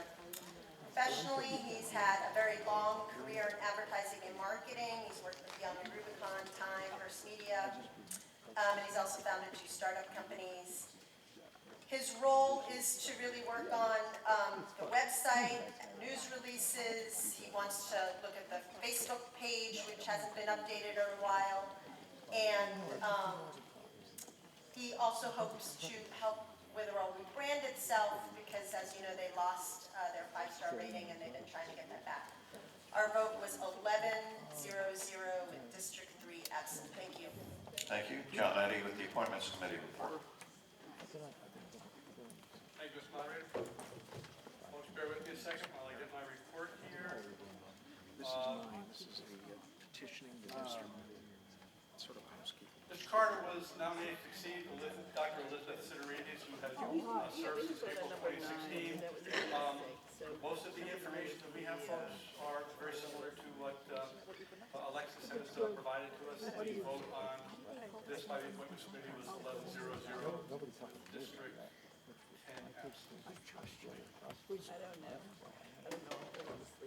Thank you. Discussion on item 14. Will the district chairs please mark your voting cards, item 14, and proceed to poll your delegation. We will need to await the resolution of that vote as there are no further items to come before us.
See what I'm saying?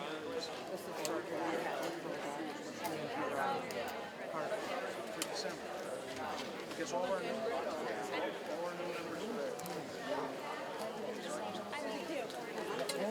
Did you guys see this?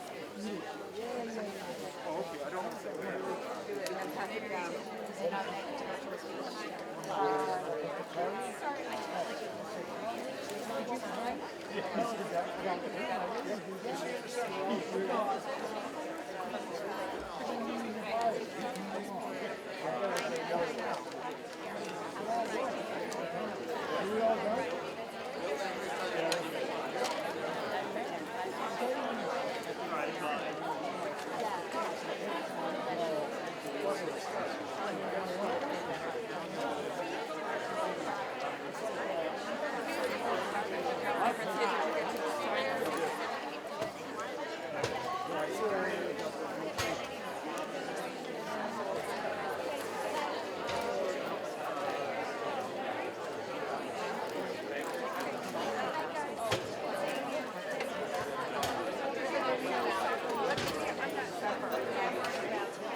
We have the result of the vote on item 8.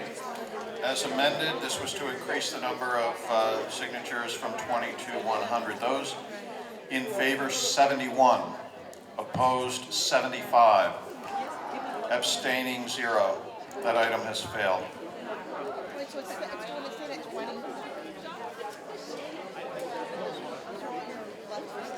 Our work is done here.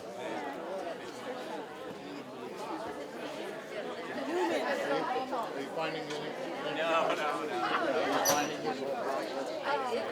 Well, when I was sent to Michael, I was See everybody next Tuesday. You know, there's always going to be something like that. I'm happy with it. I think it's interesting. Yeah, my wife's there. So you okay? Yeah, why do I need to do this?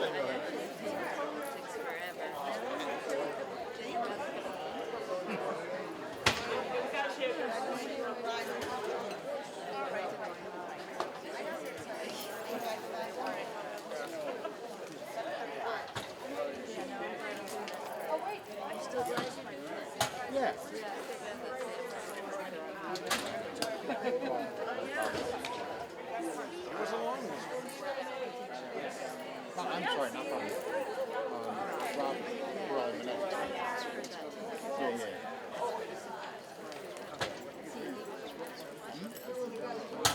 No, I don't think so. I think he was...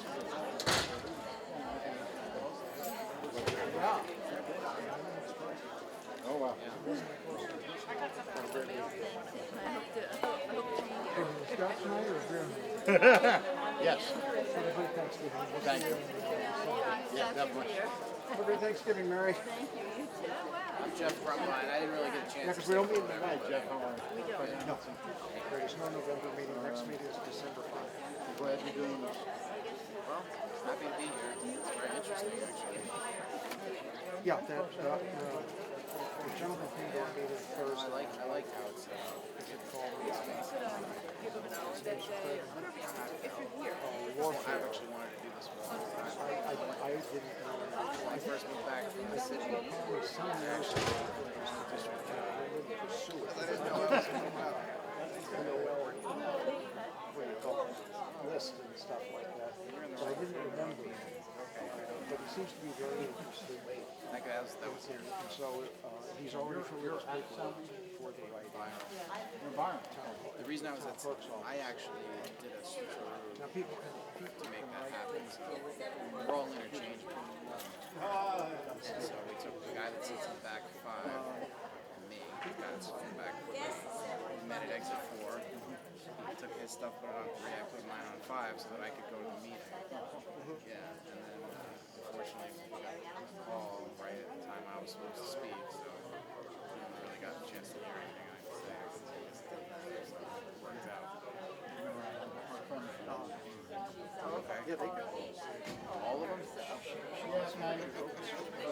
One of them was just here. You see what?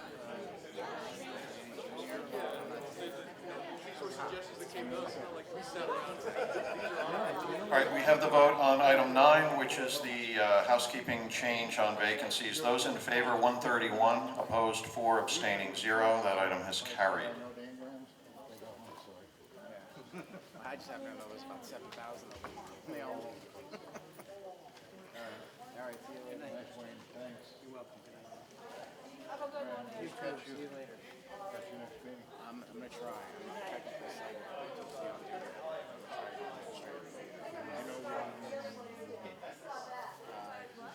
I think I knew that. I had it in my calendar. The next meeting was December 5th. But as of right now, December 5th, I'm slated to work. So I gotta try to get. All right. Good seeing you. Yeah. Thanks.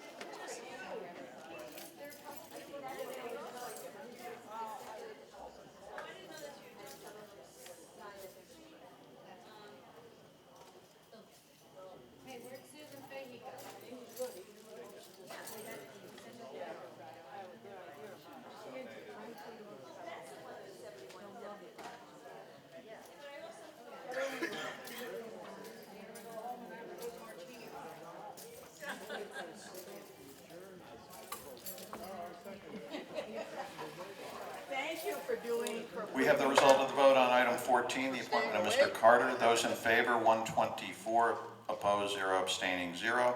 That item has carried. There being no further business to come before the meeting, this meeting stands adjourned. Thank you all for coming. Have a safe trip home. Happy Halloween.